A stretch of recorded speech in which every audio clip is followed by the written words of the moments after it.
You're live, Mr. Chair. Okay, thanks, Holly. Okay, as a preliminary matter, this is Ray Pohl, broadcasting remotely, chairman of the Nantucket Historic District Commission. Permit me to confirm that all the members and persons included on the agenda are present and can hear me. So here we go. Members, when I call your names, could you please respond in the affirmative? Thank you. Stephen Welch. Here. Thank you. Abby Camp. Here. Very good. Diane Coombs. Here. Carrie Thornwell. Here. Thank you. And Connie Patton.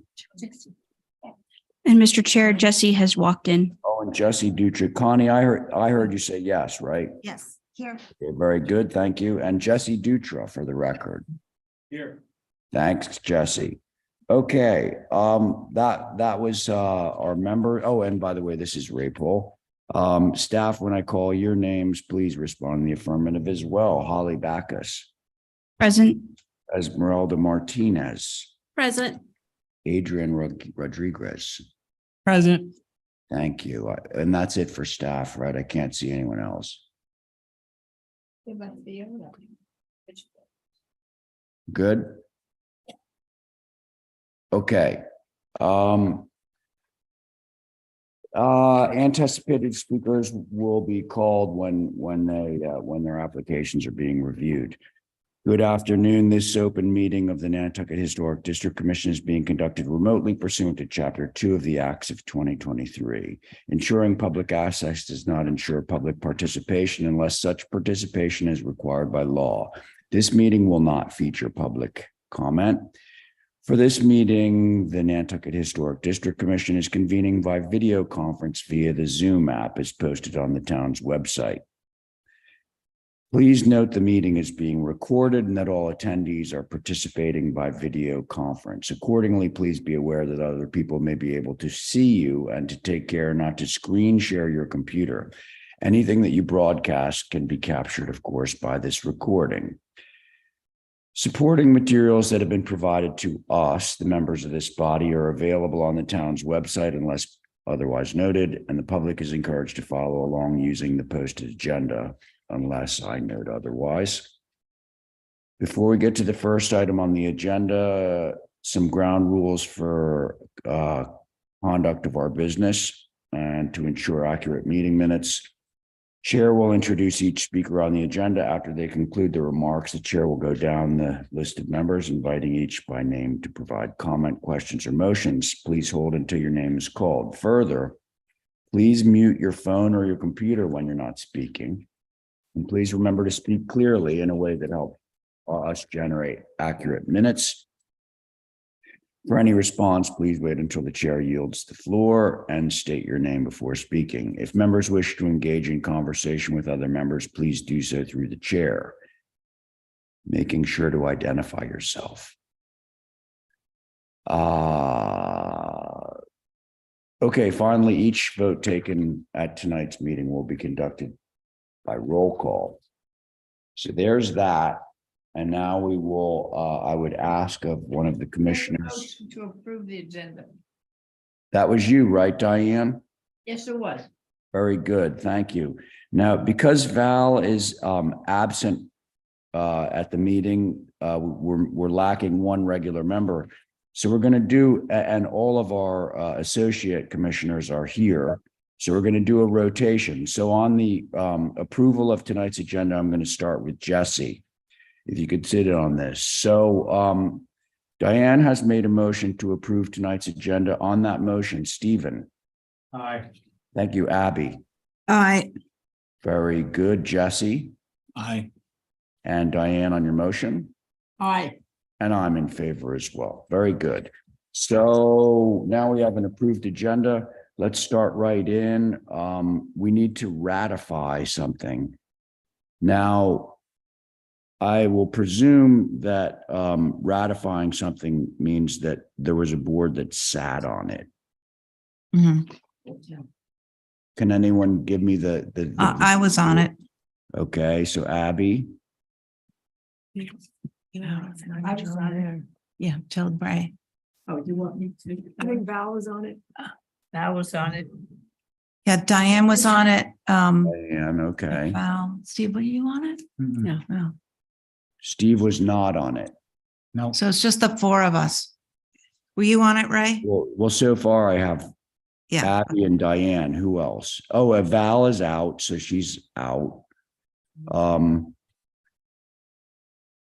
Yeah, Carrie was on it too, Mr. Chairman. on it. was I on it? You were not. It was last Thursday and it was all females. That's why I remember. Okay. Right.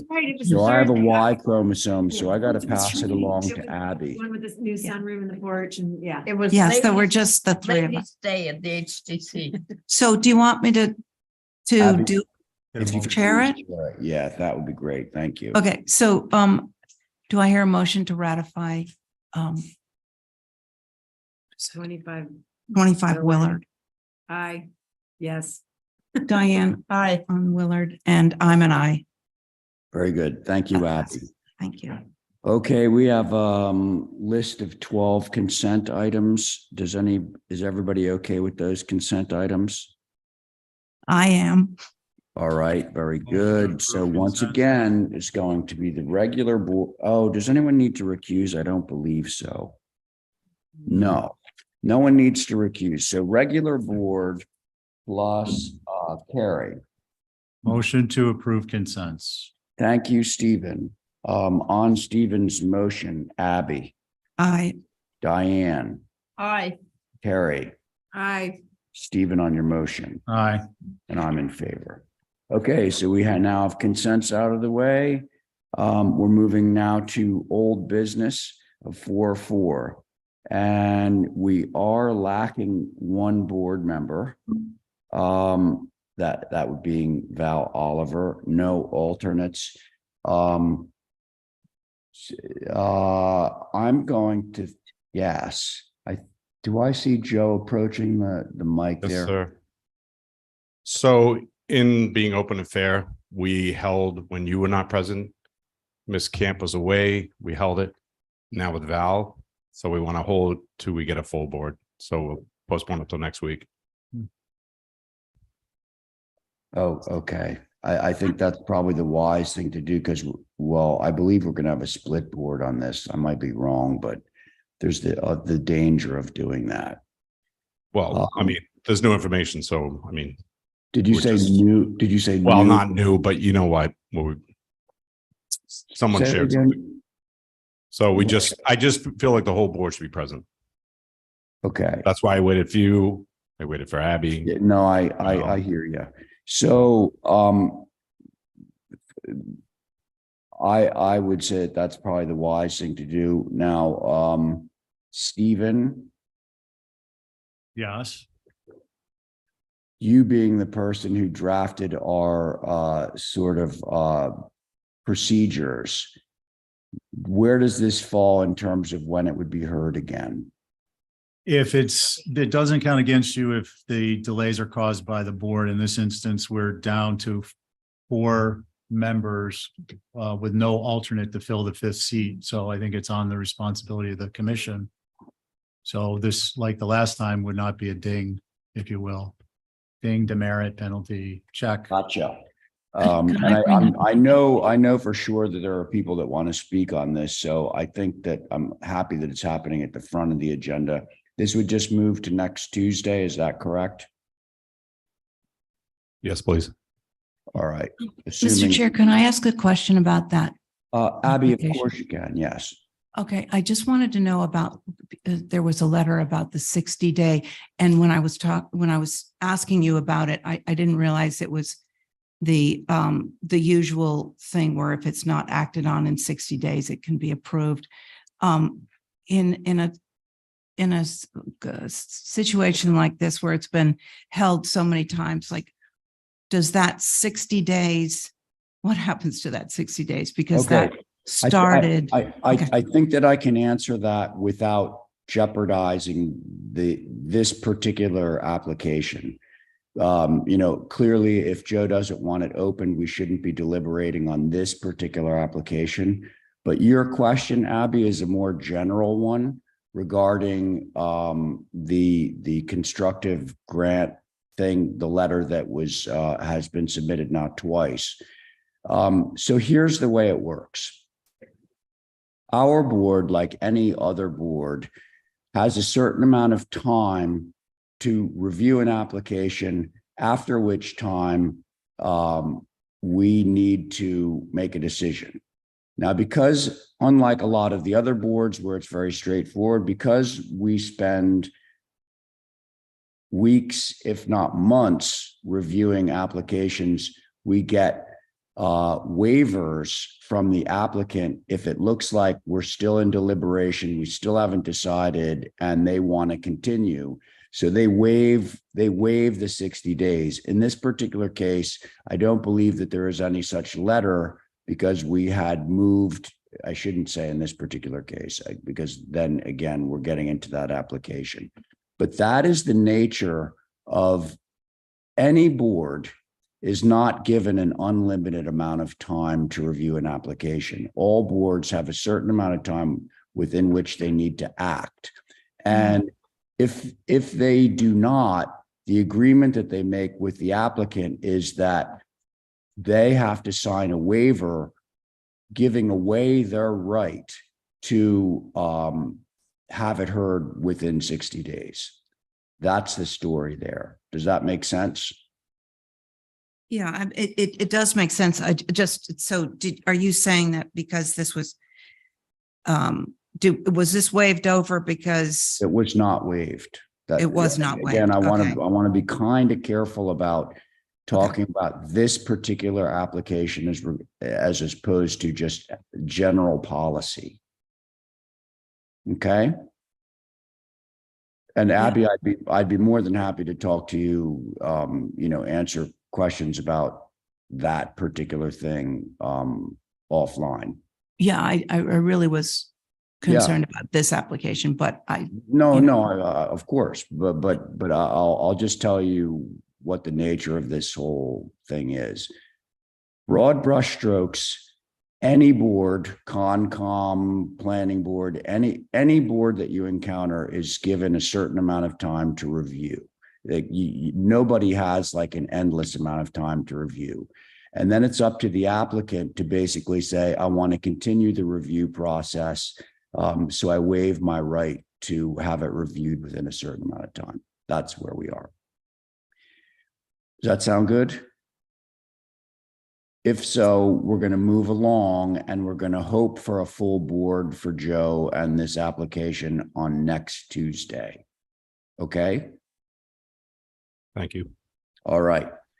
So that was old business. Now we're on to new business.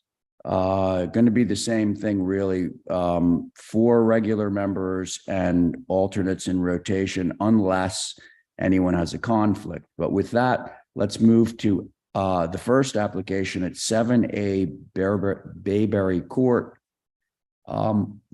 There was no applicant or no representative for this, I think, the last time. Do we have someone now? Yes, I'm present here today. Very good. Your name, please, for the record. Andrew Gratton. Thank you. Okay, so what are we looking at, Andrew? So we bought the commercial space that used to be the Napa Auto Parts store. Andrew, excuse me, just a little procedural thing. In the rotation, we are now to Connie. Connie Patton is going to be sitting on your application as well as the 4 regular members. Okay. Okay. Very good. Continue. Thank you. Awesome. Thank you. So we purchased the old Napa Auto Parts store, and we just basically wanted to do some renovations to it. We're renovating the inside to make into our office space, and we wanted to do just some window replacements. We wanted to replace the front door, and then there was some small roof jut outs in the front that we were potentially going to replace with copper as well. Got it. Okay. There are certain things that I know are the reason why this was not consented, but Holly, do you have anything to say on this, or should I move straight to? Yes, sir, I do. Okay, go ahead. So for the record, this is within Bayberry Court, which was circa 1988. Of course, it's non-contributing. A copper roof is not appropriate. There is no precedent for it in this area. Red door is also not appropriate either. The window and door light configurations proposed are also atypical and not appropriate. Obviously, a like kind replacement would be sufficient, and of course, that wouldn't require this type of review, and that can be done through staff. But basically, my recommendation would be that the application is reworked, the proportions, as well as provide photos of the existing conditions that was not included in the application. I think a lot of us know exactly where this is, Yeah. but this is definitely not a like kind replacement, and it's changing the configuration. So I definitely recommend a rework. Thank you, Mr. Chair. All right, thanks. So those of you sitting, why don't we just hear it from the board members? Your opinions. Who would like to begin? I'll go, Mr. Chair. Thank you, Stephen. In the interest of not having us be repetitive and moving through the agenda. Yeah, I agree with Holly, and I'll just point out that some of the concerns are more at a more granular level, are the presentation of the windows without casings, without sills, the doors without threshold, the structure without a foundation. Perspective drawings are not inappropriate, but if they're going to be representative of what's proposed, they need to be more accurate. And I think that covers all the windows with respect to the drafting, the doors and the structure. And in addition to that, what was the other one? Obviously the color and the roof materials. And I think that pretty much covers it. very good. Anybody else? Yeah, what, Sorry? I think that Oh, it's, I'd like to talk to the guy who was presenting it and see what the building is going to be. looks like a real estate office to me. Yes. Right, well, I certainly think that it needs to be redone. Okay. Anybody else? It was right there, but it's, There. there it is. I think the windows and the whole thing, everything that Holly mentioned needs to be refigured. So Andrew, have you checked down at the building department or at the HDC to see whether there are drawings on file of this particular building? Yes, they didn't have any, as far as I was aware. I believe I had reached out a couple months ago and they had provided me everything they had, but it was more so just site maps and GIS stuff, more or less.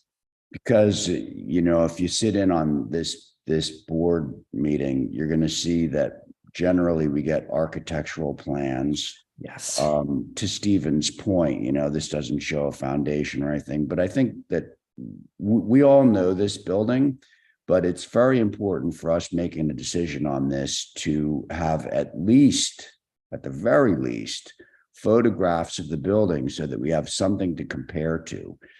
I'm sorry to interrupt, but I thought Yeah. I did include those with my submission. Perhaps all I'm seeing right now up on the screen is the one drawing. Okay. Because I must have, I know that I had submitted different elevations of all the existing conditions with like the north face and everything. I went and took a bunch of pictures and I had brought them over to you guys. Okay. So there are a few kind of no start things on this, and I generally don't like to speak for the board, but on things like this, I'm pretty sure that I can. Like the copper roof awning is a no. That's fine. That's fine with us. And And we're happy to change the door too, to just be a standard white color as well. Yeah. So, and what's the red above Christie's? What's all that? So they had a green stripe over the door. Right now it's just painted green, but we just had it red in our rendering, but that's going to be remaining green as well. I see. So hopefully you can finesse this a little bit so that it bears a more resemblance to the reality out there. Like these windows, are you replacing in like kind? I don't know. Yeah. You are. It's all going to be like kind. Okay. But the copper roof obviously does not exist, so No. that's not like kind. Yeah. Mr. Chair, if I Yes. may, I was Yes. actually at Sophie T's across the way the other night and I took a picture and I'm looking at it right now. And the windows on the second floor, for instance, they're not shown to be changed. They're shown right here as 2/2, but in reality, they're 6/6. So of course, there's more information that this isn't providing that needs to be indicated. Yeah. Thank you. I mean, that's generally Stephen summed this all up. So what I'd like to do is, could we have a motion to hold for revisions that would include? So drawing moved, that's- Mr. Chair. Thank you very much, Abby. Okay, so Abby's made that motion. On that motion, Stephen. Aye. Thank you, Diane. Aye. Very good. Connie, Aye. thank you. Abby on your motion, Aye. and I'm in favor. Okay, let's see what you can do and we'll see you next time, okay? Thank you. Thank you, Andrew. All right, next, 93 Sanctity. Mr. Topham back at bat, and now in the rotation, we're back to Jesse Dutra.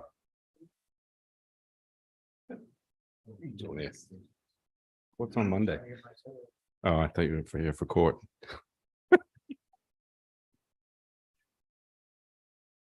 How's mom? Okay. Sorry. What you got, Joe? So if you're looking on the site plan right now, the neighbor has not granted us permission to go and flag the wetland.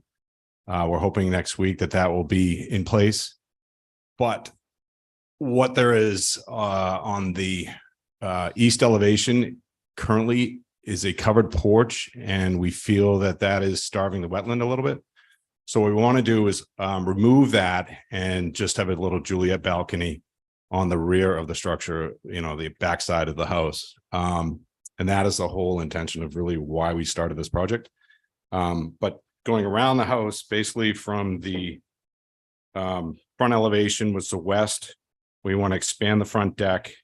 It really is not enough to stand on or even get a chair. So we want to come out approximately 2 feet.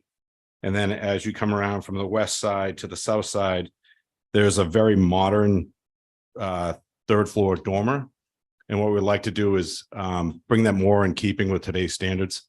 We'd like to do, 6/6 or 6 awning on that elevation and bring that out about 1.5 feet. So they'll be able to get a little more room upstairs, but also get rid of that modern element that's there currently. There is a window currently in that little 45-degree angle. And what we'd like to do is put a French door there. It will provide better access to the back deck on the second floor. We're going to do a little reconfiguration on the stairway, and that way it will also get us out of the wetland and that 50-foot buffer, which I think the Concom would agree is a better design, and that would help in that way. And then, of course, I've already mentioned that rear porch coming off, and so that's the main reason why we started this, as I stated. And so, ready for your comments. Thank you. Okay, thanks, Joe. Holly. Thank you, Mr. Chair. So for the record, this is a circa 1989 non-contributing structure within Sconset. I didn't see any photos, Joe. So, and that might have been in the, I don't know, but I didn't see photos. So Okay. I'll give you benefit of doubt. So I think that would be helpful. The Juliet balcony as proposed on the east is odd with the curved brackets, but appreciate that the depth of it and the stairs is the same as the existing. And actually you're removing kind of an atypical void, if you will, which is not appropriate within building on Nantucket and Mine. So I think overall the changes are appropriate. just that the bracket might be something that the commission want to talk about. So those are my comments, Mr. Chair. Thank you. Very good, Holly. Thank you. Rob, your turn. Great, thank you, Mr. Chair. I'm representing the Wisconsin Advisory Group, and that group includes myself, Rob Benchley, Mary Lathrop Will, Angus McLeod, Clement Durkis, and Caroline Ellis. Thanks, Mr. Rob. Chair, with regard to this application, it is pretty clear that the proposed alterations, including the freestanding second floor decks and oversized third floor balcony with French doors, exacerbate the inappropriateness of this particular design. Thank you, sir. Oh, is that it, Rob? Yes. Okay. Very succinct. Thanks. Okay, I'm going to start in with the board members with the request to whomever is controlling the screen. Could you sort of flip back and forth a little bit so that I can get the thank you? Yeah, great. Okay. Who would like to begin on this one?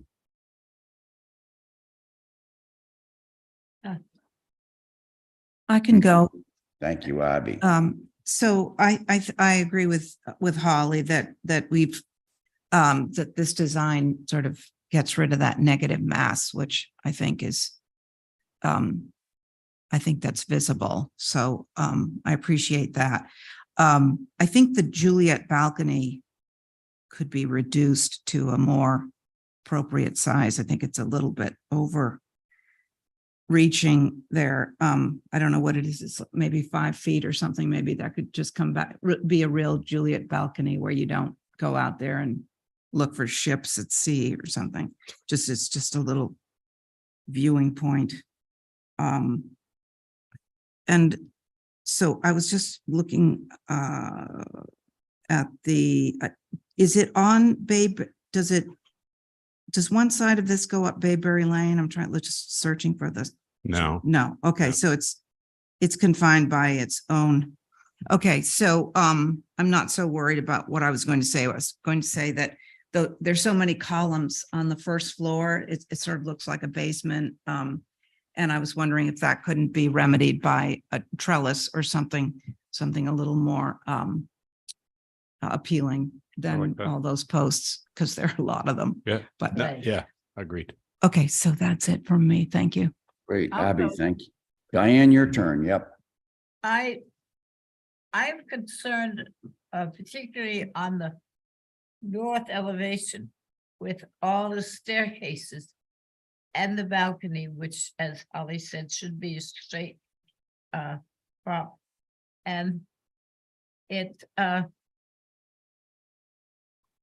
seems to be the staircases and stuff are sort of overriding the main building. I don't know how that could be reduced, but with the Juliet balcony over the staircase coming down, it makes it very busy. And I would like to see some other way of doing it.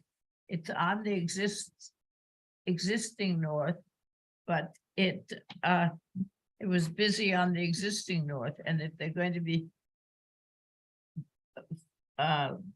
constructing on that side of the building, I'd like to see if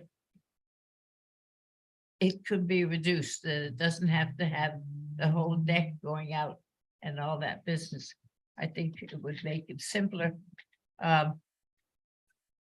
Because this building you will be able to see from all sides. It's a viewable building on all sides. That's it for now. Okay, Diane, thank you. Stephen, Jesse.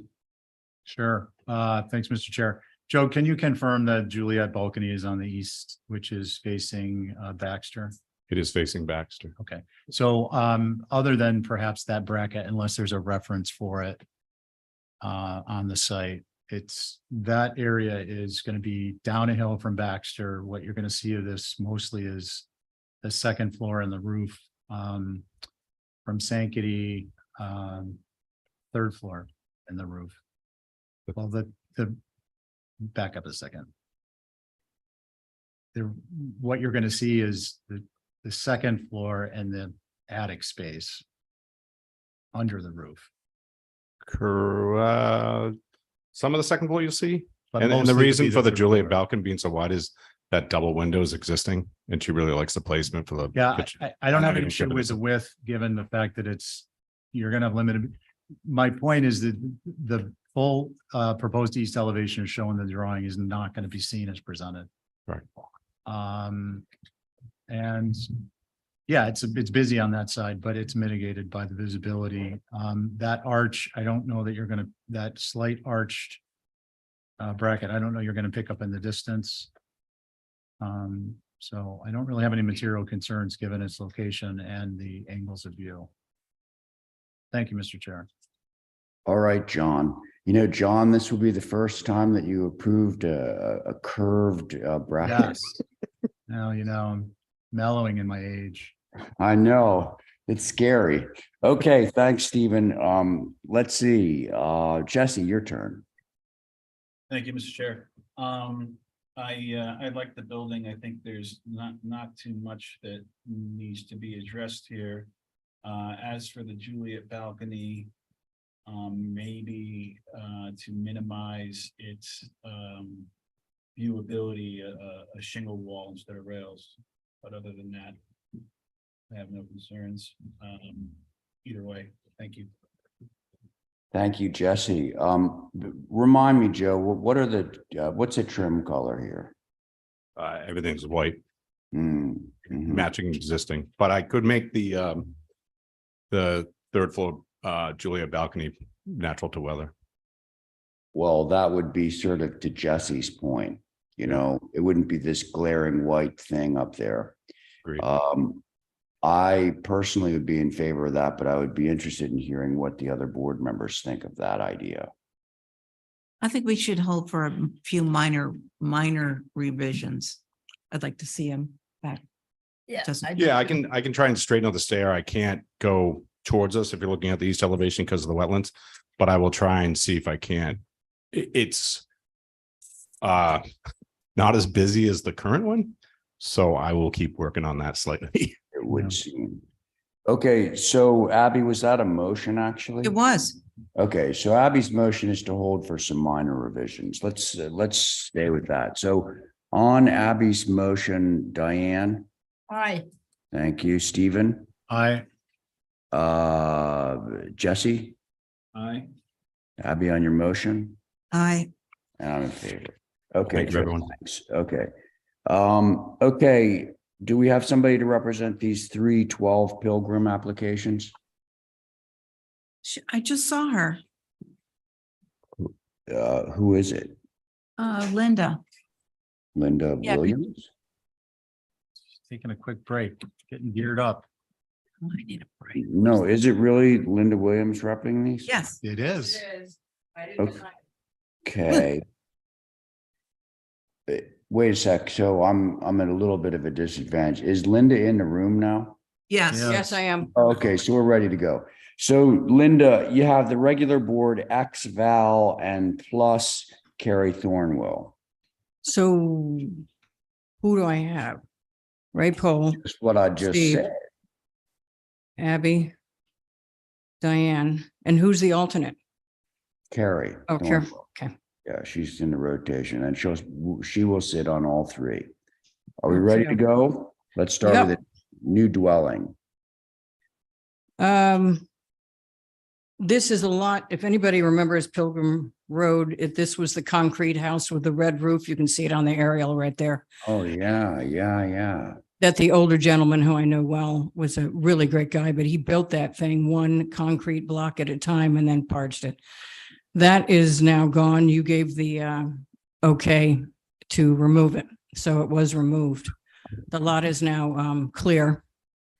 And the owner would like to build a house. It's a very strange lot. The way they subdivided these three lots was all of them are at very sharp angles. This is the one in the middle. As Priscilla goes up one side, goes around and horseshoes back down to Pilgrim Road. This is the one in the middle of the three that front on Pilgrim Road. And so they have to sort of deal with the lot lines the way they are. So this is the main house. There is a shed. There is hardscaping and the parking area, which is part of the hardscaping. So the shed is probably the simplest because you approved it directly across the street on 9A and it's moving over here. And I'd like to have the comments on the main structure. I do know there is a neighbor here. If you look at the site plan, she's the neighbor to the south behind the property, Kristen Graham, and I'm here. I don't know if the architect is up there. I can't tell. Oh, Oh, there he is. Spencer Okay. just waved, yes. But that's pretty much where we are right now. We'd like to have your comments on the structure and whether you think the angle will work, given that most of it is going to be not visible from the street as far as it angling off following the lot line. There's quite a lot of foliage on the lot to our west. And the 2/2 is consistent. It's got cottage corners. But I'd like to hear what you guys have to say. And I'm sure the architect up there would like to hear from you guys as well. And I know Holly has some comments. Okay, Linda, thank you. First of all, Spencer, do you want to say anything on this application before, or well, how would you like to proceed? Sure. Can you hear me? Yeah, Okay, great. No, just grateful to be in front of you. Linda gave us some insight. So we did quite a major redesign recently just to kind of fit in with what we assumed or thought that you would be interested in, separating windows and some other idiosyncrasies that the board would like to see. So we've worked hard to get this to a point that fits on the lot being the strained trapezoidal shape. We tried square and rectangular houses ad nauseum, but they basically obliterated the ability to move and work around the building, or the lot. So we've come up with this shape, but again, thinking that it's iterative in massing, that it still checks the boxes for the intent of what's going on in Nantucket, with a nice street edge that's narrower, and then the building falls off to the back, but at this angle that helps us just use the site for any meaningful way. And so that's my basic synopsis of where we are, and grateful for Linda for her insight recently, and look forward to hearing your thoughts as well. If you can go to the north elevation, Esmeralda, the front that has the porch on it, which is that piece on the left, but I think there's an iteration of just the front of the structure on one of the other sheets, which is the piece that faces Pilgrim Road. It might be better to look at that. It's who's managing? The north. North, just the north. There is one section, it's just the front, which is that left-hand section up there. If you just look at the left-hand section on the big screen up there, that is the street side. What you see to the right is what's going off at the angle, but the actual street side is the smaller section to the left with the roof and the 3 windows. And it very much mirrors a structure. I'll give you pictures the next time that show that, but it very much mirrors the front of a structure that's across the street and to the right, more to the east. But it's very similar as far as the width of that structure, because they also had a fairly narrow lot. So I'd like to hear your comments now. But there is a neighbor here if you want to hear neighborhood comments.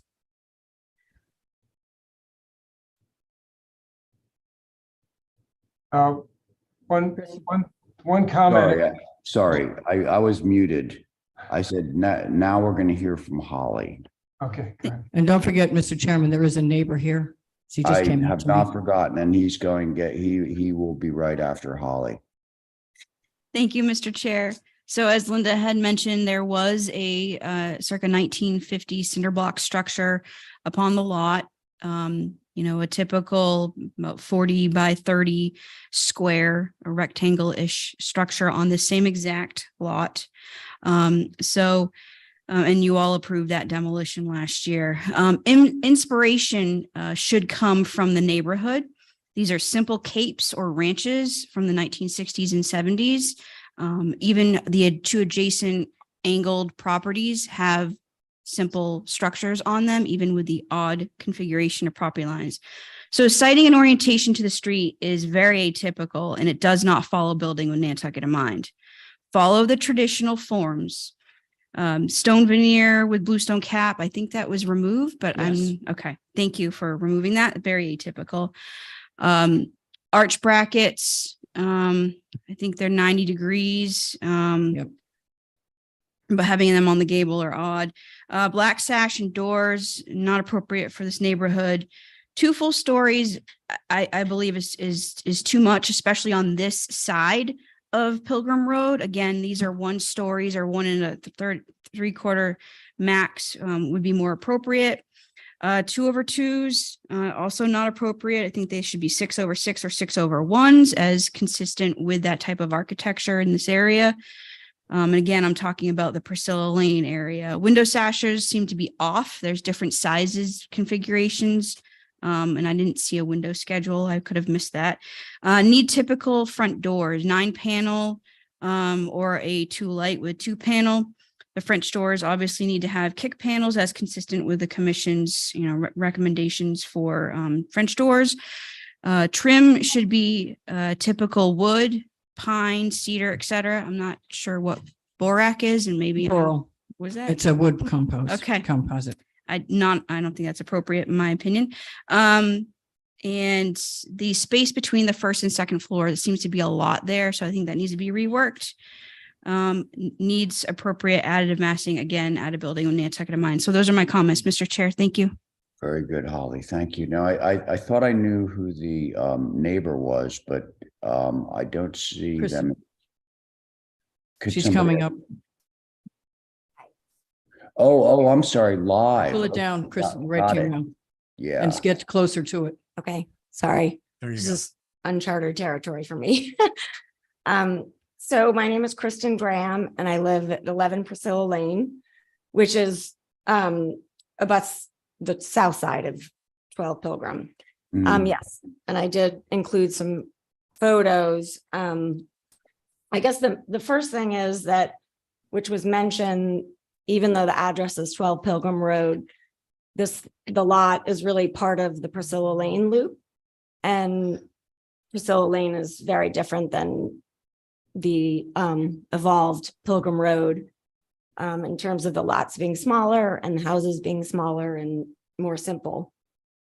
So I know others in the neighborhood, and they may or may not speak at some point or elaborate, and myself were just worried about the scale and height, sort of massive, the structure compared to everything else in the neighborhood. And then I have some other sort of smaller details that I was hoping for clarification on or wanted to mention. One is the grade change, and I didn't see anything about the grade change on the application. And this lot really has a slope, quite a slope. So and they also were suggesting a retaining wall. And I guess I was confused why you would need a retaining wall if there wasn't a change in the grade.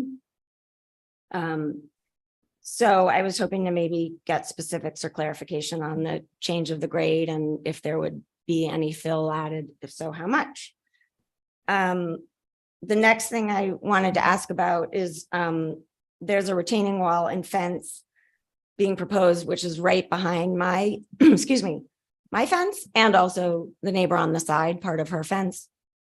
And so I couldn't tell from the plan just because mine was, a smaller version, I guess, what the distance would be of that fence from the existing fences. And in terms of the retaining wall, I was not clear if the top of the retaining wall would be, at current ground level, or if it was going to be above ground level, because I guess it's 4 feet. So I guess you'd need a grade change in some way for that. And if the fence is going to be behind it, then I don't know if they are raising the grade for the fence. I guess so, just clarification on some of that, of the heights, Mhm. those things. And then my last question is about outdoor equipment. And if there would be any outdoor equipment other than condensers and generators shown. And if so, would they be visible and where would they be located? Pool equipment's going to be in the basement of the shed. Right, and I was gonna say that I see the pool equipment is in the shed basement, but I didn't know if that included the spa equipment. Or Yeah, if there all just of it. any other equipment that would be outside or visible. Yeah, all of that, the pumps and stuff are in the basement of the shed. Okay, thank you, Linda. Um, Was that it, ma'am? Sorry? Have you concluded or do you have more? Well, I guess the only other thing, I don't know if this is a reasonable request, but I'm gonna ask just in case. I'd be interested in seeing an outdoor lighting plan, if that's something that can be provided or. Generally not something this Okay. board reviews. Okay, Okay, well, that's listen. it. Thanks for your Thank you time. for your comments.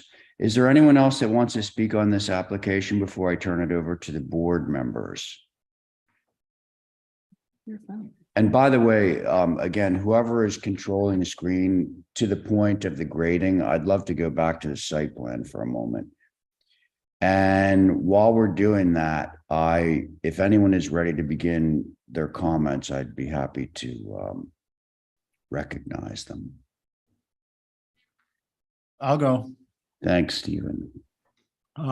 So yeah, concern first and foremost with the grade. The way I understand this through Mr. Chair to the applicant's agent is the retainage is around the rear and rear side perimeters to hold back the higher grade. Is that correct? Yes, So this will not be, the majority of this lot will not be elevated. It will actually be lowered in the back. Because it's currently at some 26 at the very edge of the property. And Yeah.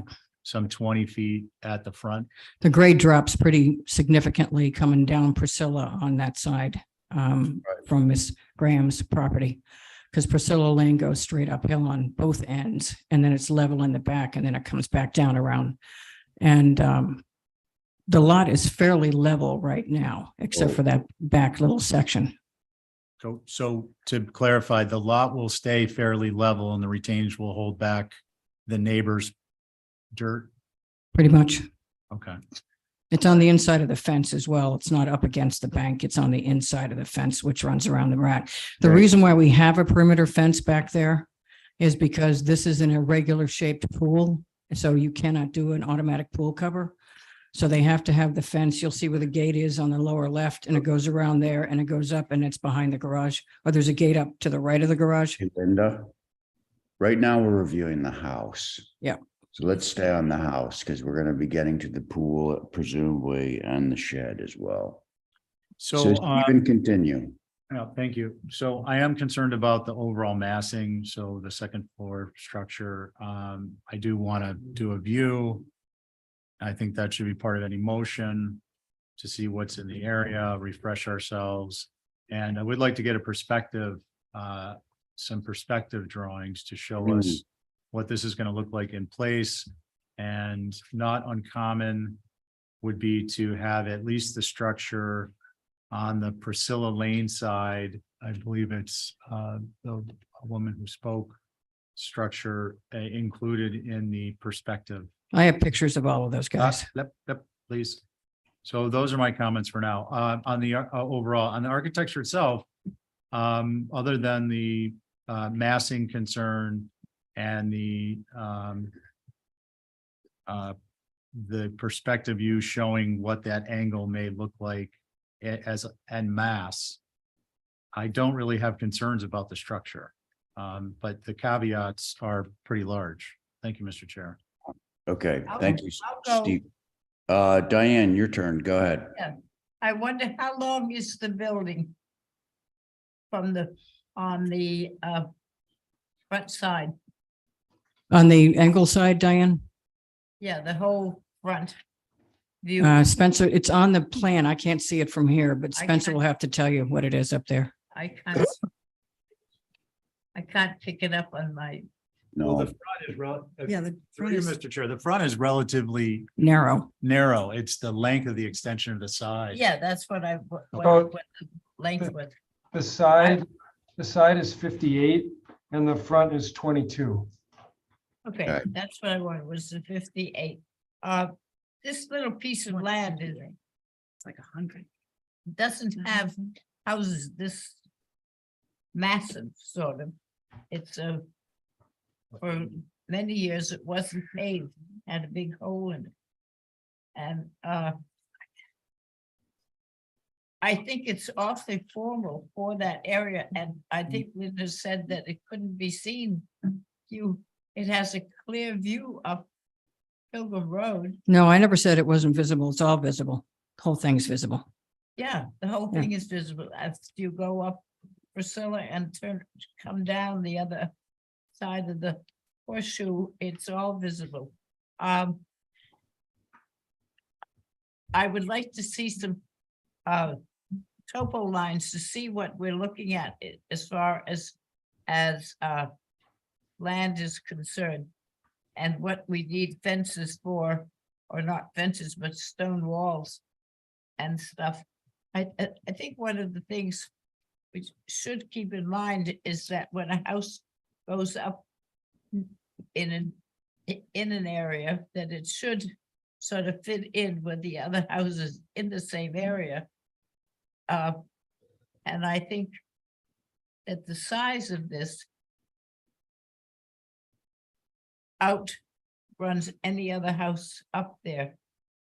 So that's what I would like to see, and I think Steve is right about having a view, so we could see the land and the where you want the stone walls and stuff. That's what I would say for now. okay, Diane, thank you. Abby, you ready? Yep. Oh, right off the bat, I don't think it fits into the neighborhood. As Linda pointed out, it's full of just little sort of capes that are directly abut it. The height is 28.4 and it's a pretty chunky mass. There's no telescoping, there's no additive massing.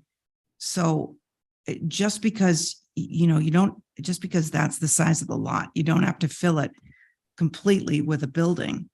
And I'd like to see it fit more into the neighborhood. The front door needs more definition. And I think the driveway is inappropriate. It's huge, and this isn't what we're talking about, but it does relate to, I don't know, it just seems like it just seems inappropriate. So I think we need major revisions on this. Okay, Abby. Thank you. Thank you. Carrie. Yeah, I think the combination of a very narrow technical front facade extending back at an angle at that long and high distance, the telescoping is important. I think in this case, an orthogonal look at boxes sort of working their way back on the site. I understand why you did the angle because of the site, but it also makes for a very long wall with not a lot of relief on that one property line. You have 10-foot setbacks and the thing is like right there, the entire length of the property. And I don't think that's so great. It really reads as covering the entire front to back and side to side, knowing that there's a little garage coming. But I think that narrow facade with that long back is sort of the main issue for me. That's it. Okay, Carrie. So other people have said this in other ways, but I think this is relentlessly tall. There's almost no single story massing on it. And it's going, it's really being shoehorned into the site in every possible way. So I'd like to see it come down. I'd like to see, as one of the members said, additive massing. I do, once we are able to grasp the implications of the angle in 3 dimensions, and I would really love to see a perspective or axonometric views of this, because it's impossible to see that angle with these drawings the way they are.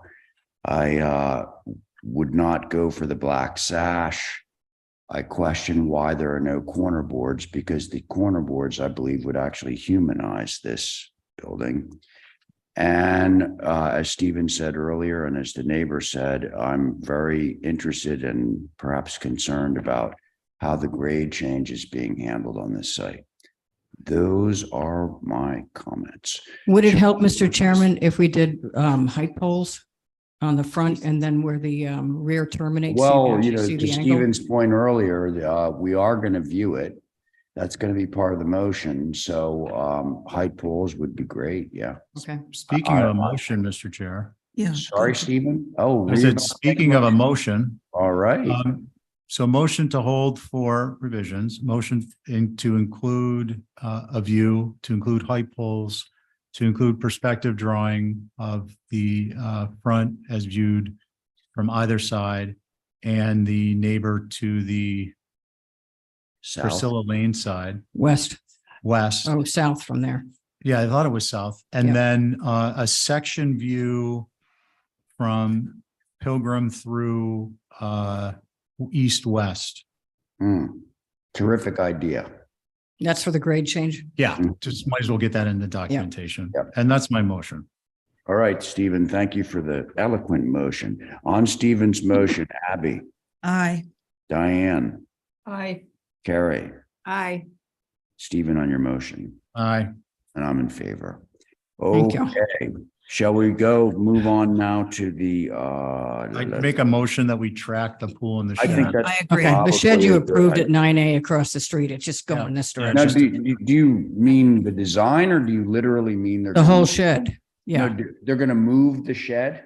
yeah. They're taking it off across Like the street and literally bringing it move over it here. from one place to the other. Okay, Yeah. so Limits that's right here. Their ability to that should be redesign. I easy, would but Stephen has made a motion. That shed's in front of the other house. That's why you approved it there. not- Right, but. if- Guys. There's a motion on the floor. table, which is to Sorry. have the shed Right. and the landscape elements, which we have discussed, track the main house. So on Stephen's motion to have them track, Abby, Aye. Diane, I, Carrie, Aye. Stephen on your motion, Aye. and I'm in favor. Okay. so Because you've got a pretty lay of the land of where the pool is and all that stuff on the site plan. So do. you got an idea of what you're looking at. We do exactly. Thank you. Thank Okay. you. Now we're moving along to old business of May 2nd. First item of which is 11 Spring. Is Joseph with us, Mr. Paul?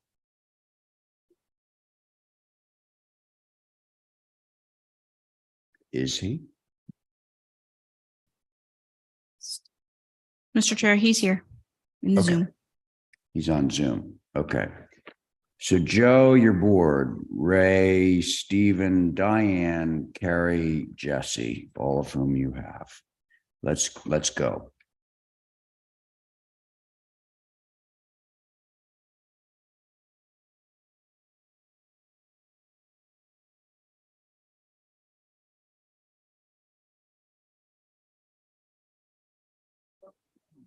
Oh, these were tiny little door changes and things. Joe. Is Joe unmuted?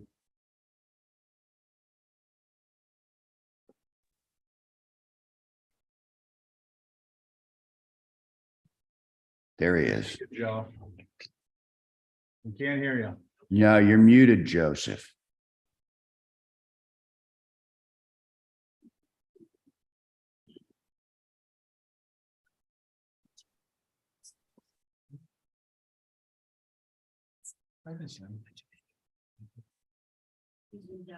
Is he having technical difficulties? Yeah. So it would seem. How about we jump to the next one while he works it out? Yeah, I think yeah. Do we have Mr. Hubbard here to represent 45 Milk? Yes, sir. Very good. All right. So your board, as I'm sure you remember, is myself, Stephen, Diane, Val, who is not with us, and Carrie. Alternates Dutra, Patton. I'm just going to choose Dutra because he's first on the list. So you're good with that? Yes, sir.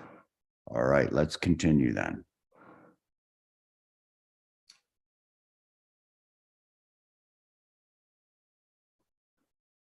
Okay. So the main concerns at the first meeting were the height of the building, which now is calculated exactly at 22 feet 7 inches from grade. Placement on the site, and we've made a revised site plan to show that, and showed a section drawing of how it will be on the site. From the street, the entire building will be not visible because it's being blocked by either our home or the large amount of construction in the next door property. We created an inset on the plan to show how this little structure will fit on, will be created a plateau from the soil that's being taken out of the site next door and moved over here. So we're reusing that. And I changed a couple of windows to be 6 light on the north side and the east side. And I added the porch structure to create some horizontal element to take the edge off the vertical nature of it. Other than that, it's a fairly simple business building. And I'll entertain any questions you might have.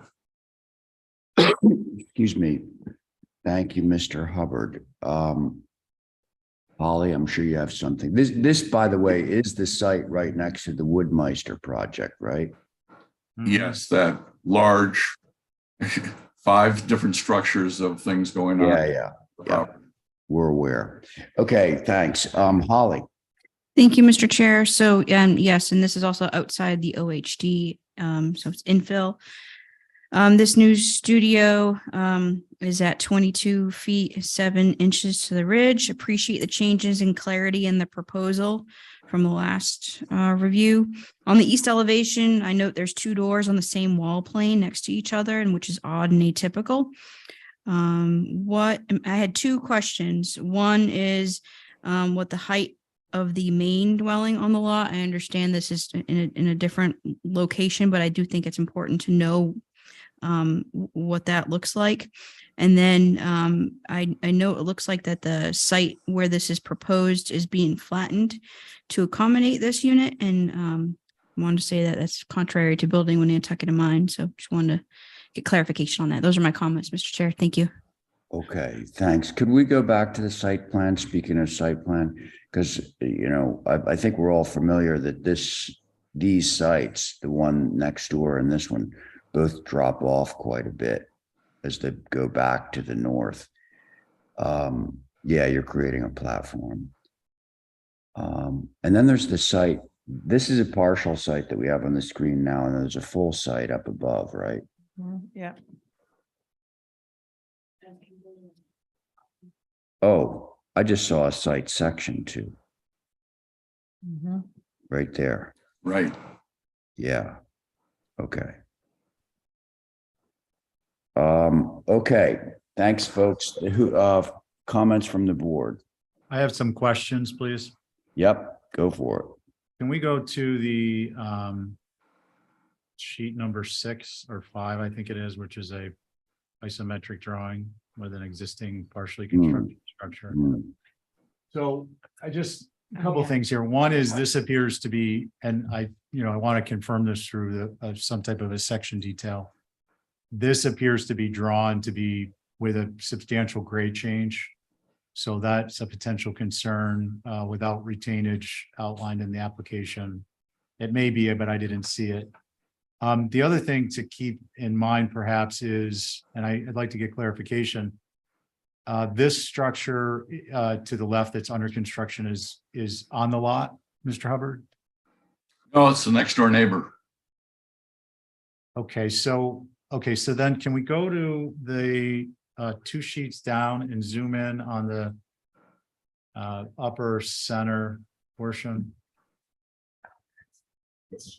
Yeah, is the hand drawn, that's the studio? No, this is our existing structure. This is our existing home right now. Okay, where is the studio?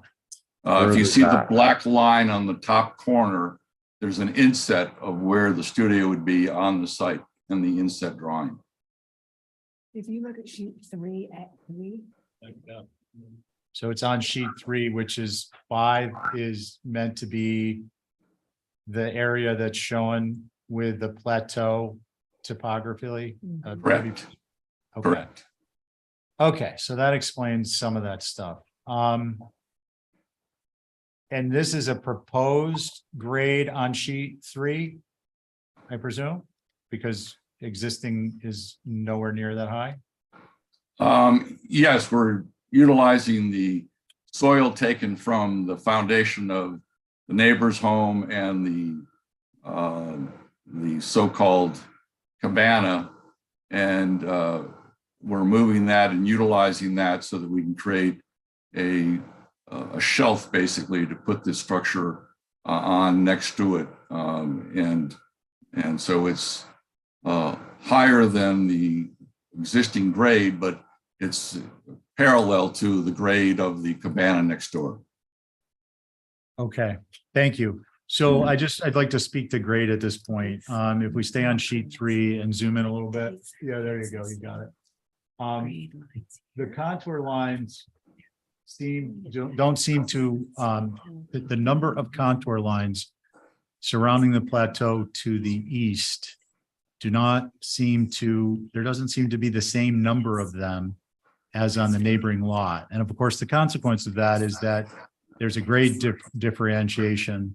If every contour line represents a 2-foot increase and the neighbor has more lines than this lot, there's incongruity in how the grade is going to translate. So that's a concern without retainage, which I mentioned earlier. On the architecture itself, I don't have a particular concern given the location, given the change to the heights. Thank you for that, Mr. Hubbard. The east elevation still looks a little tall. I think you could make some proportional changes to that porch to extend it further to the right, and that would help. And the fenestration itself is not, there's a structure an historic structure on Mount Vernon that has one side, which I believe is the west side. The windows are of a similar unbalanced pattern. Those are my comments. Thanks, Mr. Chair. Okay, Stephen, thank you. Who's next? Thanks. I appreciate your efforts to get the ridge down. I do think having the same roof pitch on the porch as the main mast is a little bit. Hey, Carrie. Sorry, Carrie, your mic's on? Oh, it's on now. okay. Got it. Okay. Sorry, Ray. Right. I was just saying, I appreciate trying to get the height down, but the porch roof pitch being the same as the main roof is a little bit not typical, atypical. And I also have a question because you've got a 6-foot second floor wall plate, but your window headers seem to be right there as well. So on your south elevation, it looks like your window headers are at 6 feet. And on your west elevation, it looks like they're at about 4.5 feet. And I just wonder if that's really what you intend. Because it seems a little odd. And yeah, the grading is an issue. I would have loved to see a 1-story elevation on the top of the hill and let the hill slide down the building and then be 2 stories on the back. But it didn't seem like that was a thought to study and look at, but that's all I've got for now. Okay, Carrie, thank you. Diane, go ahead. Yeah, I agree with what Carrie said about the pitch of the roof and the porch being the same pitch is odd,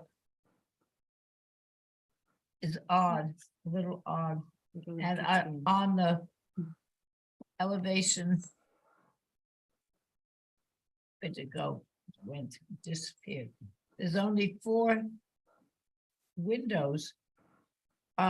If this is a guest house, I was wondering why there weren't more windows on the first floor. On the north elevation, it tends to look a little rockety.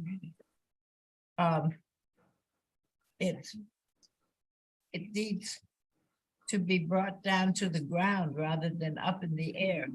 We're trying to make the building smaller or shorter.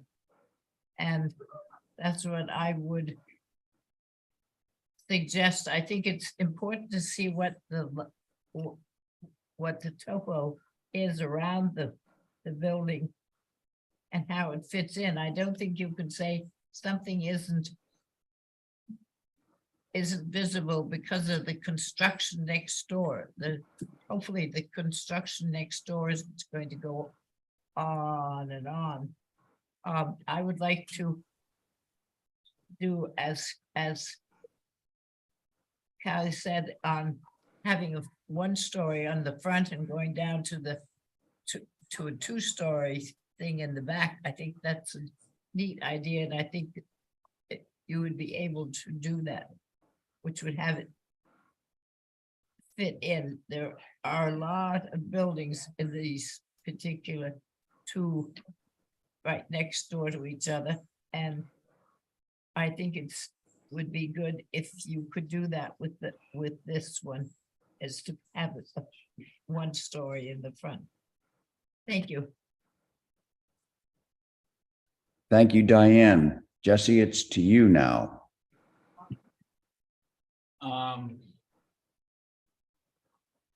Yeah, I'm kind of with Steve on it. I'm not too worried about the building itself, just more of the grade. If making that porch a little bit bigger, I think would make the building a little bit smaller, maybe make it also not only longer, but deeper. Could be helpful. Maybe,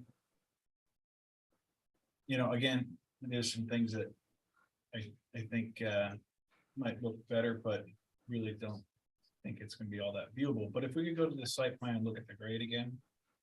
Mhm. I think to Steve's point, there's you see how the neighboring building is matching up with this building to a certain point, but the grade going, I'm not sure, we'll call it behind the house, you can't really see what those elevations are, and I think they need, it needs to be cohesive, and to avoid retaining or breakouts in the grade from way too steep of a slope and things washing out in the neighbors' yards and things like that.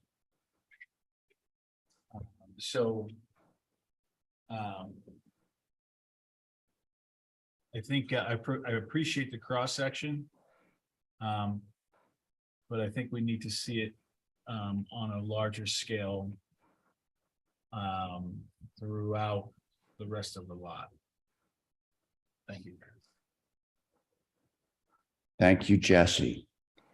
Okay, so my view of this, and thankfully we have the drawing that I was going to reference anyway up on the screen, is the scale of this in relation to the building that's going right next to it, which is labeled as 1, the Cabana at 47 Milk.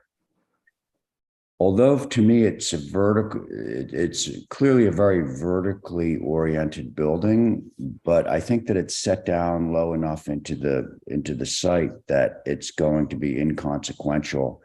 So there are things that if it were more visible, would be critical of, but I'm just going to say that if you can satisfy the other members of the board, you've got me. So very little to say on this. I think that it's fine. There you go. Could I have a motion from one of the board members, please? Yeah, I'll make a motion to hold for some revisions and to, in the site plan, kind of square away the grade connections and add hardscaping where if retainage is required. Sounds good. Thanks, Stephen. On that motion, Diane, Aye. Carrie, Aye. Jesse, Aye. Stephen, Aye. and I'm in favor. There you go. Can right. I have a clarification? Yes, of course. Are the only things I have to address the things that are now on the motion versus the laundry list of things that people made as comments? Ah, I can't keep moving with everybody's comments on this. Can I make a Well, move? so this is the art of, see, the HDC is not a science, it's an art. And so what you need to do is you need to go back, and you have 5 members that have given various opinions about things. And in order to get this approved, you're going to need 3 of those people to be on your side. I'm one of them. So you don't need to make all of the changes that all of the board members have requested. But what you do need to do is consider who is likely to vote in favor of your project. Does that make sense to you? Well, it does and it doesn't. Let me I think the comment. largest issue, Right. if I personally were to consider this, would be that of the grade. yes. Yeah. So if you're able to finesse the grade, work on it, give us, like clean up the contour lines, that sort of thing. And to Stephen's point, if there's any retainage that's going to be needed, show it. But just have everything make sense in terms of the grading. That's about the best you're gonna. That's the best answer I can give you right at the moment, sir. Well, let me just make a comment that I responded, I think, fairly consistently with the set of notes from the last meeting. And in addition, I actually served on the HDC in Lenox, Massachusetts for a long period of time. And you just don't keep making comments that move the target every time somebody comes to submit. So Mr. Hubbard, I'd like to suggest you put in an application for alternate. Anyway, we share your pain, but that's where it's more art than science. And I can assure you that aspect that you mentioned is being worked on. But it's not gonna help you on this particular application. well, I have a problem because they're moving dirt around the site right now, and we'll have very little access to the place where I want to do the construction within a matter of a month or 2 at the most. And Well, so- this is, if I may, Mr. Chair, this is instead of Mr. Hubbard for you to try and target the changes that seem to have consensus support for modifications as quickly as reasonable and bring the application back in for hopefully a final review. Right. We don't have control over what's going on your site or the neighboring site. The HDC is kind of a any given Tuesday event. And also we're really over with your application. So I'm hoping that's helpful and it's taken in the spirit of being helpful. And Mr. Chair, thank you for indulging my comments. yeah, okay. Well, I think it needed to be said. So thanks, Stephen.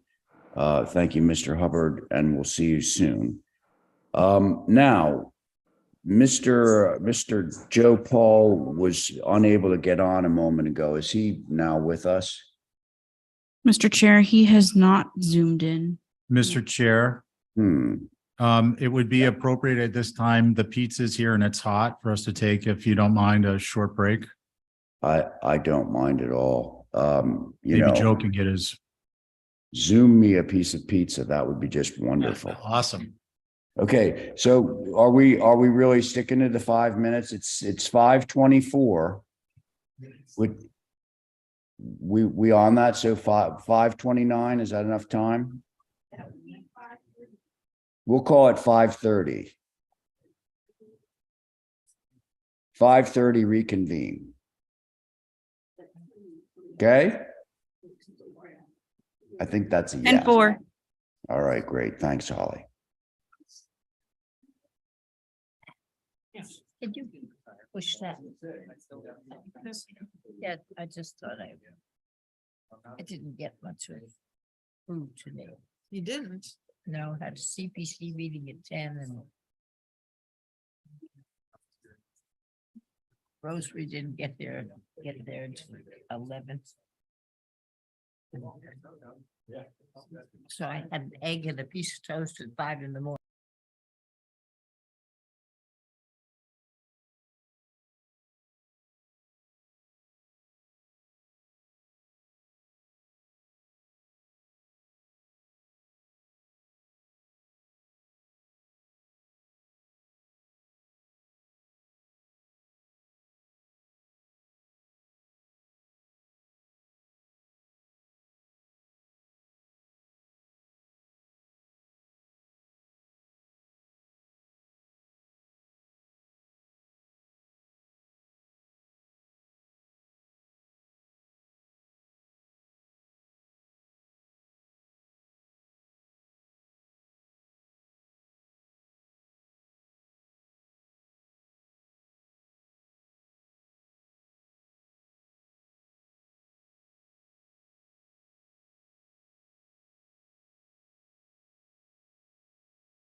Can you guys hear me?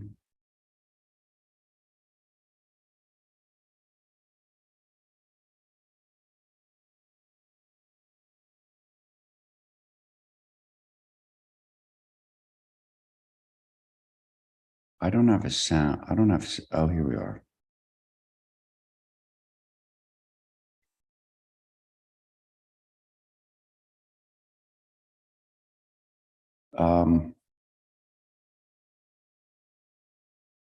I can't hear you guys. So, can you hear me? No, your NCTV is muted still. That's why. Sorry, Mr. Chair, that was No, me. there we go. Okay, that's great. Okay. All right. So let's see. Did it at last report, Joe Paul was not with us. Is that still accurate? That is still accurate. Okay, so then we're going to move along to 7 Barnabas. And I think I saw James in the queue. There he is. He just Hey, waved. Ray. How you Hi, doing? James. Good. How you doing? Good. Hope you're All feeling right. better soon. So let's see. We have all right. Myself, Stephen, Abby, Diane. Now Val is not with us, and I don't have you down for any alternates. Are you okay at this point with a 4-person board? Are we still talking about the house, or are we talking about the? This is just the house, and I think we've made some pretty substantial changes that you'll be happy with. So James, in a nutshell, are you comfortable moving forward with 4? I am. Okay. Would you like me to present? Yeah. Okay. Yeah. It might be easier for me to drive for you, Ray.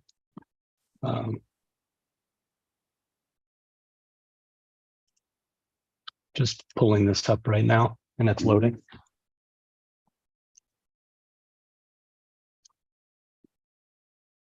So just a quick recap for everybody, as we've seen this a couple times. This is an infill lot, which I'm sure Holly will say soon enough, at 7 Barnabas Lane. We've made significant changes specifically to deal with a lot of window changes and some massing requests, and I'll just run through those right now very quickly. The biggest changes that we made per the board's comments were we pulled the roof down. We've merged the 2nd-story windows on the south elevation into the fascia to make the entire mass on the street side, which is the west side, feel lower.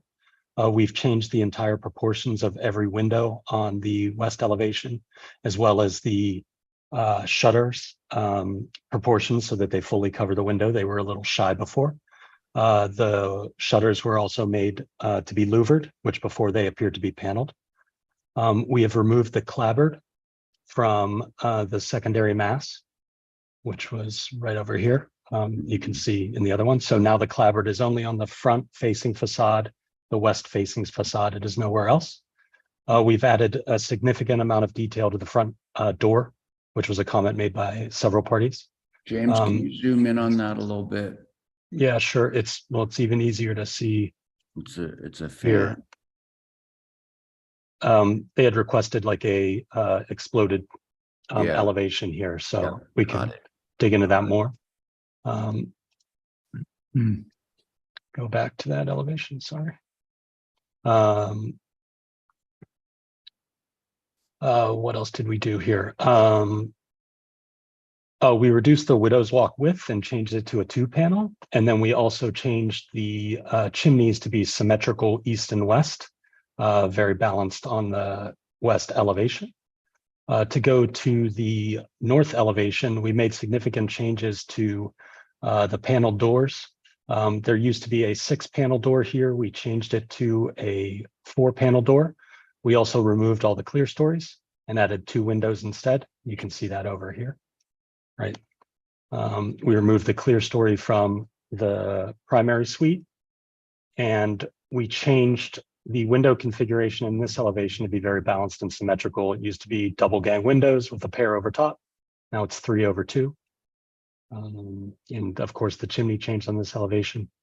Subsequently, at Stephen's request as well, we also clarified the grade with more detail, progressing from 32.5 in the rear down to 31 in the front. So we've clarified that it was drawn a little inappropriately previously. On the rear elevation, again, we removed the clear story from this window or from this door, even though it couldn't be seen. Of course, the changes to the widow's walk and the chimneys that affect this side. A couple other changes that were made at the request of the board on the south. I believe it was Diane requested that this window was to align with the door below, so we changed that. And also a request to remove a window here. So we have a very symmetrical elevation here on the south. One of the other comments was that we had a singular large dormer here. We asked to break it up, and then subsequently we reconfigured the windows as well. Minor changes here. There used to be a 4-light window. We changed it to a 6-light. That happens in the other massing on the north side as well, right here. Just something that we developed. And then I believe that's the bulk of the changes that we made at this time. And I think we addressed everything that was requested. As I mentioned before, also just significant detail was added to the front door to clarify. As you can see here, it was a little, what would the word be? Nondescript. So we essentially did a hybrid version of 25 Woodbury with some elements of 90 and 92 Main, which we brought up before, to come up with this version of the front door, which is a 6-panel with panels on the left and right with larger plinth bases and capitals, and then a fan. This door is not, this fan is not painted black. And this is just for reference. It's a white fan, white trim with a green door. And just to refresh everybody's memory, the colors are white trim, white windows, natural white clapboard, and green shutters, green base, and green front door Essex green. So that's our proposal. Okay, James, thank you. Holly. Thank you, Mr. Chair. So again, this is an infill lot within the 1980 subdivision of Woodbury, and this is located within the OHD. Appreciate the changes. Appreciate the relocated chimney on the main block. There is something off though when you look at the facade with the two chimneys flanking the roof block. There's with the space in between. There's just something off. A historic example would be helpful, as done for the obviously the door surround. The only one similar without a roof walk that I could find historically is 154 Main Street, the Love Cadler House, which is a circa 1820 typical Nantucket. They have end wall chimneys that were added in the 1960s, so they are contemporary, but they fit. And of course, there's no roof walk though. That would be the only example that I've seen that actually works. I still think that the secondary mass should be dropped more and pushed back more. The eaves should not line up. And maybe it's just the way it's drawn, but looking at the side elevation here on the screen, it's very clear that those eave lines match, and that is very atypical. And a historical L addition on the side would actually be more would be subordinate to that existing main block. So I think that's a detail that needs to be finessed. Appreciate the fenestration changes to the north, the aligned and unganged windows in the gable end off the secondary mass, as well as removing one of the French doors and adding kick panels and removing the transoms. Thank you. Thank you. I think I've said that throughout the entire review process. So appreciate that, James. No problem. The flush dormers flanking the secondary mass are still odd. Appreciate the clapboard on just the facade of the main block as historically appropriate. Appreciate the revised entry door trim, fan light, much more appropriate. I can imagine that actually on a historic Main Street house. Note the fenestration proposed is still SDL, and this is a subdivision within the OHD. So that was just a comment I wanted to bring to the commission's attention. Those are my comments, Mr. Chair. Thank you. All right, Holly, thank you. Hey, is Mickey on tonight? Here, Ray. Oh, hi, Mickey. It's your Hi. turn. Thank you. So this is Mickey Rowland representing the former HSAB work group, which includes myself, Angus McLeod, Jason Finger, Lucy Dillon, and Mary Bergman. So regarding this application, the chimneys are a little odd, as Holly's pointing out, but first of all, if they're true chimneys, they would be much closer to the edge of the building to represent coming up along the exterior wall. The south chimney, James, if you could go to the south elevation. 2 seconds. This one? Okay, so the south chimney would, it conflicts with that gable end window. You can't have both the chimney right there and a window in the gable end. Because if it were a true chimney, the window would be up against the brick. So the window's got to go, or maybe become 2 smaller windows to either side. And the 4 windows flanking that center section on either side should also be spread further apart, because if there was a chimney there, there'd be fireplaces and those windows would be further apart also. So that needs some adjusting. Also, the fan on the front door, the casing seems a little thin around the top. I think if that were beefed up, that would be a little more successful. Just the trim detail is what I'm talking about. There you go. On this port, I'm sorry. Yeah, is that what I'm talking band about? of casing around the exterior, maybe there's too much fan and not enough casing. It just needs proportionally to be adjusted a little bit. And then on the in the back facing the left, I'm not sure if that's probably north, the multiple sliders are they're inappropriate. They should be, a pair of French doors would be fine with flanking by windows on either side. And that's it. Thank you. Through the commissioner, I'm allowed to address the public comments, correct? Well, yeah, kind I of. believe so. I'm just asked for clarification's sake. Mickey, I appreciate the comments. All these chimneys are faux, and so we're comfortable with making any changes related to that. And I understand what you're saying about the window. That makes sense.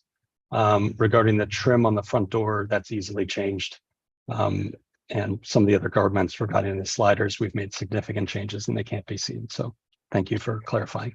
All right. That's it. Thanks. Thank you, James. Now I'm going to pass it along to the board members. I'll go.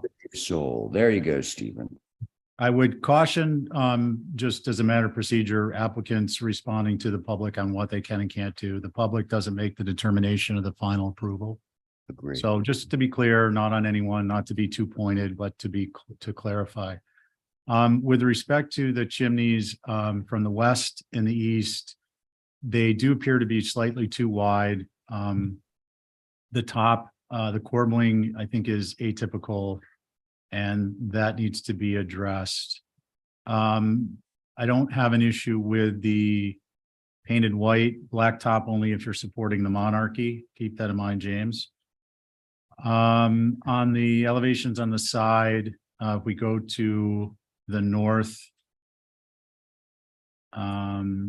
if you change the east-west thickness, then this I think is appropriate in terms of. Sorry, north. Yep, can we go to the next elevation? This one, or sorry? Oh, sorry, Jay. What do you got up there now? South? South. Yeah, I got no concerns about the window as it is on that side, but it would certainly look more historically correct if you flanked it. The chimney on the 3rd floor with a 6/6 on each side. Most of what you see to the rear due to the layout is not going to be visible, and the proximity of the other structures. So I don't have a concern with that. Or on the east, the French doors, which certainly are atypical. And then can you go back up to the north? I'll have to look at the site plan to see if any of those 4 doors are going to be visible. To the extent that all four are, that would be a concern, but otherwise I don't have a concern. On the front door trim, so your Here, front here, is, Stephen. Sorry. can you actually? Okay, yeah, you're fine with that. Then you understand what my point was. I do.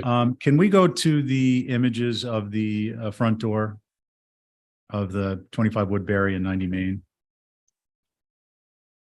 Yeah, so. Is that good?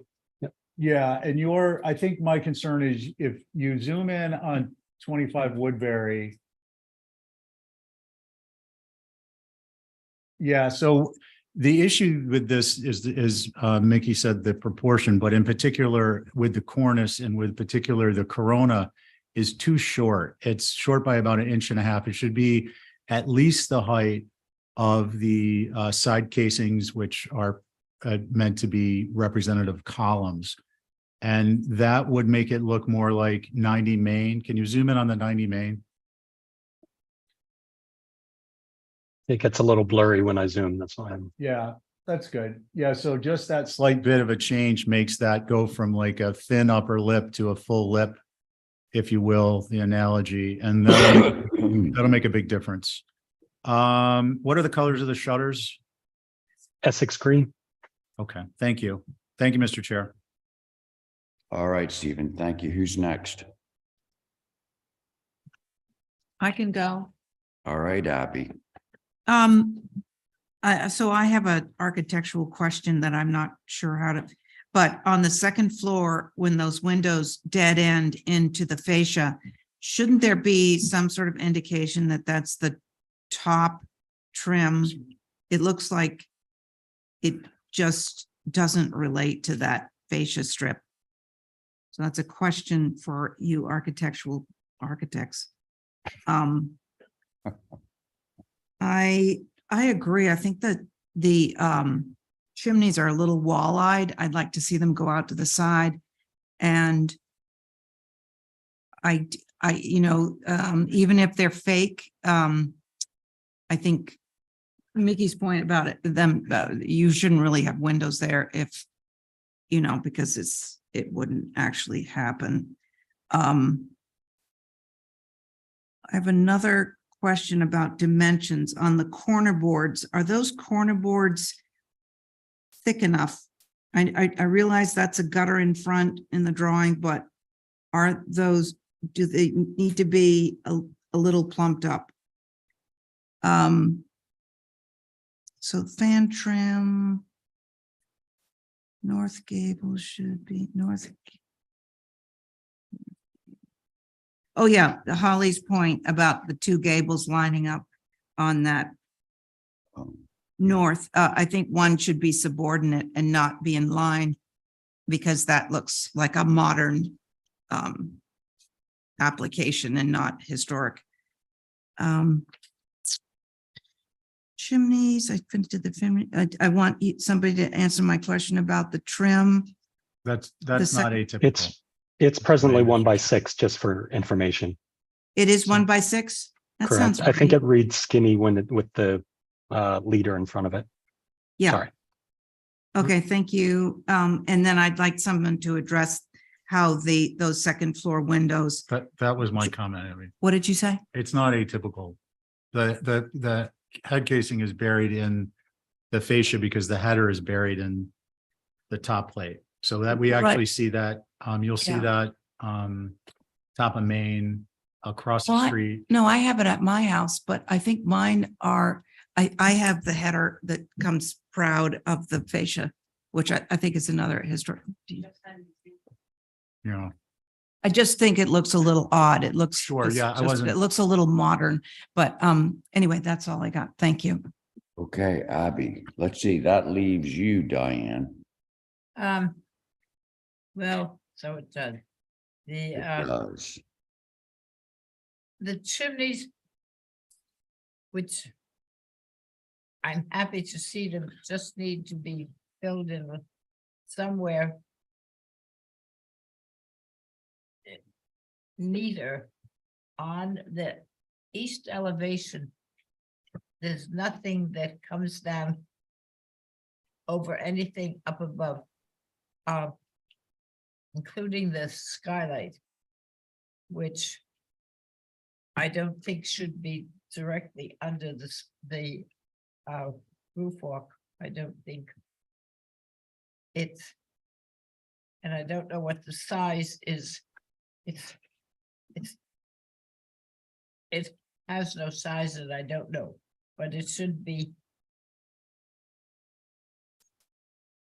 put somewhere else. 24 by 36 maximum allowable. Is it, okay. The front door and what is interesting, and they included the shutters on each one. Again, you have the same problem with the chimneys and the little wart that's on the side. I don't know, it's a lot of house, actually, I think, for Barnabas Lane. Perhaps on the east elevation again to make 2 French doors in the side under the 2 windows up above, and it would make I think that fill in. It's working to look like an old building, so I would like to see those done. I appreciate the changes that you have made, and I think it's pulling together. It's just, I think it's just some little stuff that needs to be done. And thank you. Thank you, Diane. So first and foremost, this project has come a long way. Appreciate from that. where it started. I think the few comments that I do have are ones that Mickey made with respect to sort of purity in terms of its reading as an older house. One is to move the chimneys further apart, closer to the exterior walls. Not a problem. Two would be, we don't have the issue on the north elevation, but we do have it on the south elevation, where the chimney, of course, we all know that they're faux, but they're kind of not supposed to be. So the removal of the window, there you go. The removal of the window, I think would be fine. As for the 4 that are underneath that, whether you can splay them out, I don't really know. I haven't looked at your plan. It would really take somebody seriously scrutinizing this building to realize that that's inconsistent. But if it can be done, that would be great. And the only other thing that I have is that idea of, even though there's precedent for that really thin piece of trim on the fan, on the what they call the extrados of the fan, the outer edge of the fan, it should just be, I think it should just go a little wider. Yeah, Personal. not a problem. This is a hybrid, so I appreciate the feedback. Like, so I actually, so you have the one with the X on it, which is the thin trim, and then the one right below it has thicker trim. I know it's not a fan, but that's what I prefer to see. And that's the extent of my comments. I think you've worked well with the board. What should we do with this application, folks? I'd actually like to make a motion, Mr. Chair, because this will be, if this comes back, it'll be the 5th time. Yeah, We're not following our best practices. We should be holding these to 3. I do agree with you, James, it's taken a little bit, but you've made some substantial changes. But I personally don't see anything here that can't be addressed with an Exhibit A through staff. Try it. Right. So along that spirit, and it seems like there's some support on the west elevation, chimneys would be slightly thinner north to south and move further out towards, bump out to the edges north to south. The frontis, the corona over the door the Corona would be approximately 1.5 inches taller. And I didn't catch what you had commented on, Mr. Chair, with respect to the fan.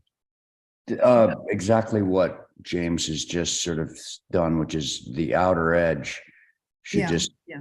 I think you Gotcha. said the same thing, Stephen, actually, the idea that that's a continuation of the pilasters on either side. So it should just be Okay, so wider. Yeah, this dimension here. So that'll that makes be sense. part of the motion. On the let's see. On the north, no modifications. Well, those two gables shouldn't line up. One should be subordinate to the Bear with next. me One So- second. Show me. See that? Brought in a couple of feet, so it doesn't, that one that we don't have. Historically, we wouldn't have that one in there. You really think that's going to be visible? And I'm going to Well, actually take the opposite view on that. Because they're co-planar on the Which back one side. The north elevation? Go ahead, Mr. Chair. Well, that's going to be a tough one because Yeah. they're co-planar. So it's not as easy as James dropping down one gable. It's going to affect the whole back side. And it's almost going to read like a salt box, it's hard to describe, but No, I get it. yeah. So Okay, I would actually be against that. All right, we'll see what kind of support we have for that. So the north, I'm not gonna modify it at this time. The east, we already discussed the chimneys. The south, the single third floor gable will either be eliminated or turned into two placed wider than the chimney. And then the only other thing I'll mention is I think we haven't talked about this, but the roof walk needs to be about, in particular, looking at the south and the east above it, about 1.5 feet wider than it is. It's very small, front to back, and it actually makes it look like an ornament on the top of the house. If you look at the west elevation, James, that's really atypical in my mind.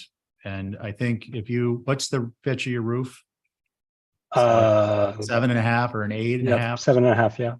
Yeah, if you make this extra 9 inches on either side, it'll be a slight increase in the height of the skirt and the posts. You're But it's talking this not- dimension. Yeah, Is it's that not gonna be correct? anything that overwhelms it. So I'm gonna add into the motion that, well, the motion will be as per Exhibit A, and the Exhibit A items will be as per the list. And that list will include to increase the east-west orientation axis of the roof walk by 1.5 feet. So Okay. not front to back, not side to side. Front, See how dinky that is? As drawn. okay.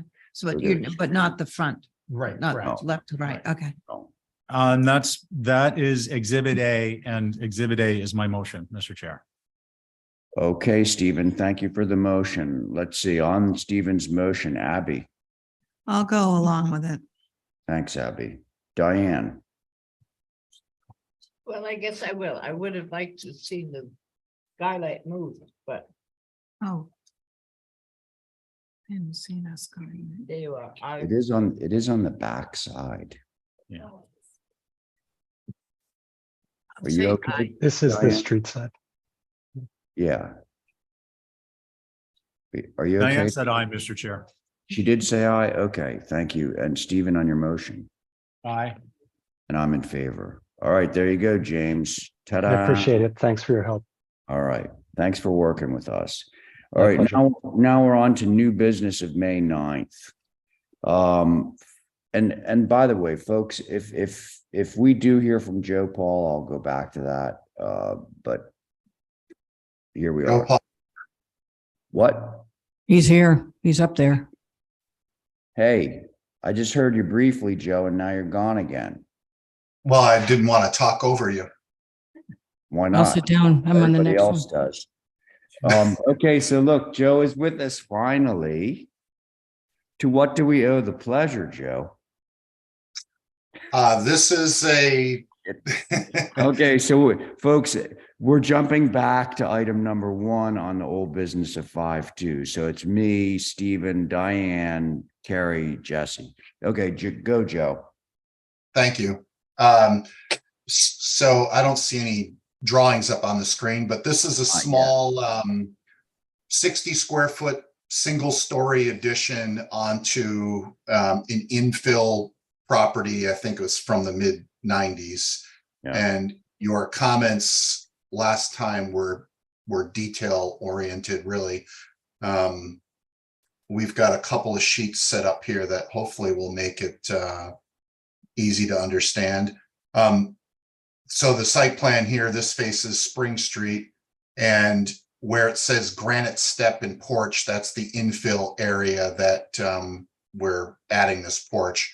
The next sheet is photographs, if you don't mind stopping here. So just as a reminder, front elevation, the existing front door is through that arbor into this side mass.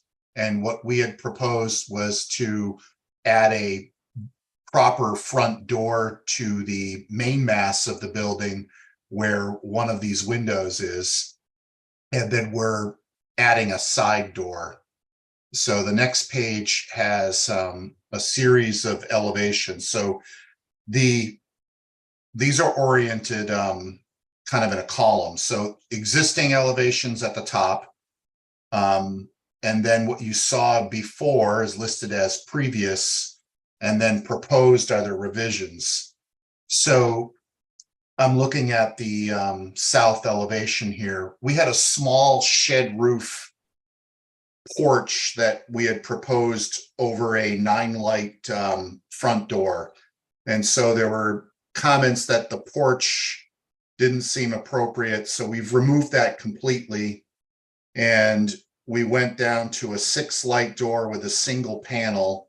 The 6 lights match the proportions of the existing double hungs, and the single panel kind of echoes the panels that we're proposing to the right that are underneath the, what are those, 12 lights. And then the side door we had previously proposed as a 15-light, and it was suggested that we make that a 12-light with the panel below to reflect this infill detail on that shed roof porch. The rest of it, the other page, which is the next page, is the rear elevation. We're just sliding over an existing set of French doors, and we're adding a small 8-light window, which wouldn't be visible. The other elevations on the right there, the right column, really just reflect the removal of that shed porch. So that's it in its entirety. It was really the removal of the shed roof, and just adding a door with less fenestration on the previous page. If you don't mind going back up to that. Yeah. And just think, overall, we don't want to overwhelm the front of this building with a porch that goes across the front of it. Just want to have a simple front door in the main mass of the building. Okay, Joe, thanks. Holly. Thank you, Mr. Chair. So yes, this is an infill dwelling within the OHD. Was, I guess, part of 96 Orange Street at one point. So it was renovated, the structure, I guess, in 2005 or built in 2005. Appreciate the changes as the commission previously discussed. Thank you. The front door casing is my only concern.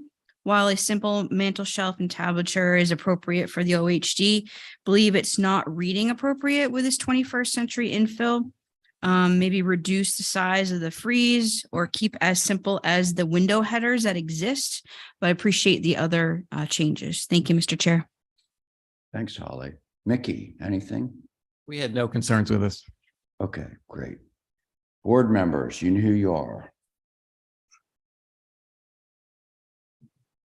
I'll go. Was that Stephen? Or That's Jesse. Jesse, you go. I appreciate the changes and I have no concerns. Thank you. All right, thanks. Anybody? I think matching the header on the windows to the new door would be a good idea. It is a little Simplify as fanciful. per Holly. Yeah, yeah, Yeah. it's at a larger scale for door. Everybody on board with that? Yeah, All right. Can we move it? We ready? ready. For All Carrie's right. motion. Stephen, did you just say something? Yeah, I motion per Carrie's motion. Okay. Your motion. So Carrie's motion through Stephen is to simplify the frontispiece so that it's more along the lines of the window trim. Through staff, of course, that is Stephen's motion through Carrie. So on that motion, Jesse, Aye. thank you, Carrie, Aye. Diane, Aye. Stephen, Aye. and I'm in favor. There you go, Joe. Thanks for revisiting it too. Appreciate it. Bet. Bye-bye. Okay, now we are back down to new business, May 9th. Do we have an applicant for 54 Center? Yes, Mr. Chairman, it's Linda Williams for the applicant. All right. What do we got? Pretty simple. Oh, now, excuse me, Linda, now that we're on to new business, we have our 4 people, regular members, so I'm gonna pull Connie in on this one. We'll go back to the rotation with new business. Okay, so Okay. now you Hold go. on. Linda. So I have Abby, Diane, Steve, Ray, and Connie. Correct. Okay. Pretty simple.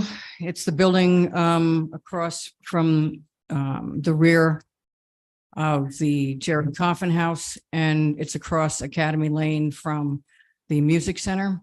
Mhm. Some of the pictures you can see in there, the roof has not been touched in too long, shall we say. It's 3-tab gray now, and they want to go to one of the approved architectural colors that's on the list for in town, which is either colonial slate or a pewter gray, whichever one we can get. They're almost the same, but sometimes you can't get colonial slate and you have to go to pewter gray. So we're asking for either one of those. Okay. There's a picture of it up there. All right. I don't think we need to belabor this unnecessarily. So Holly, anything on this? Thank you, Mr. Chair. Yeah, so for the record, this is a circa 1821 Dutch cap roof attributed to Margaret Coffin, built in 1821. My only concern, of course, is that the colonial slate is approvable architectural roof within the OHG. So I have no concerns with the architectural shingles itself. My concern would be with the color. That dual black would be more appropriate due to the age of the structure, the location with the OHD, and as directed with building on Nantucket in mind. If this, I understand keeping gray to gray, gray to gray. If this was a light kind, I know they're changing to architectural, no concerns, but I think this is an opportunity to, kind of bring something to the way the commission's been wanting to do with having black roofs within the OHD. So that's my comment, Mr. Chair. Thank you. My comment is they'd like to go gray to gray. Like there's several grays on the street already. All right, hang on, Linda. Mickey, you got anything? We didn't look at this. Typically, we're not looking at roofs in towns anymore, but I would agree with what Holly's saying about the black. And I object to his comments as usual. Okay, got it. All right, so it's down to the board. I can go, Mr. Chair. Yeah, Abby, go. I think I would agree with Holly and Mickey in that the dual black, because I believe this roof is it hipped on one side? So I think you're going to see it a little bit more than you might see sort of a another kind of roof plane. So I would be in favor of the dual black. Okay. Thank you, Abby. Who's next? I'll go. All right, Diane, go ahead. Because I agree with both Holly and Abby that the dual black would be better on this building. Okay, thank you. Let's see. Steve? Stephen? Nothing to add. In other words, you're in favor of? Yeah, you could say that. I should, you're in favor of black, Yes. okay? And forgive me, but who is my associate on this one? Connie, Connie, yeah. I guess I can appreciate them wanting to go gray to gray, but I think black would be more historic. Okay, so you guys have heard this from me before. We approve certain colors in town. And my belief is that if we approve them in town, we were very critical, and our list is quite small of the colors that are approvable in town. And what Linda and her client have chosen is within the color, within the approvable colors. So I think it would be unfair to say it's an approvable color, just not on this house. That's my view. So could somebody give me a motion of some kind? I'll try one. But I just wanted to say that what I had said before, that I think this roof is actually very visible. I think because it is a different type of roof, it draws your eye up, and that's why I would stick with the dual black. well, Yeah. rather than approve it in dual black, I'm gonna have to check with the client because they were figuring to go gray to gray. The same color gray that we have now is the same color gray we're asking for. Yeah. It's just that and it's gray on the same roof now. They're just Cool. asking for architectural. You can't even So- get 3 tabs. Linda, please. You beat me up. Linda, so do you want Like to? gray? What? No, my point was that I just think it's right there on Centers. It's right in town. It's very historic. And I think the architectural gray is acceptable, but but you still are going to get that varying tile effect. No, not with not with those colors. They're more of That's a common color. Just, They're not Okay. that weird color. okay, I Listen, just wanted to, yeah, I just wanted to express why you were in favor of the black. And I'm not expressing, by the way, a personal preference for or against black. I'm just saying, like, do I like or dislike white trim? Doesn't matter. One's approvable. It's approvable in a certain area. And there it is. So, but Linda, it sounds like maybe you want a motion to hold so you can talk to your No, client. Mr. Chair, Yes, do you have I'm sorry to interrupt, but do you have a head count on colors? Who's in favor of gray? Yeah, I believe I'm the only person. I think I'm the only person in the group that's like in favor of the application.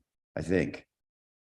Mr. Chair, Yeah. I have the approvable list that you all have vetted before me, and the 4 architectural in the OHD approvable colors are charcoal black, colonial slate, or also known as pewter gray with the gray. gaff, moray black, or also called charcoal with the gaff, and weathered wood, also weathered wood with gaff. Those are the 4 approvable architectural colors within the OHD. Can I have a head count, Mr. Chairman? actually, Mr. Chair, could I just finish up?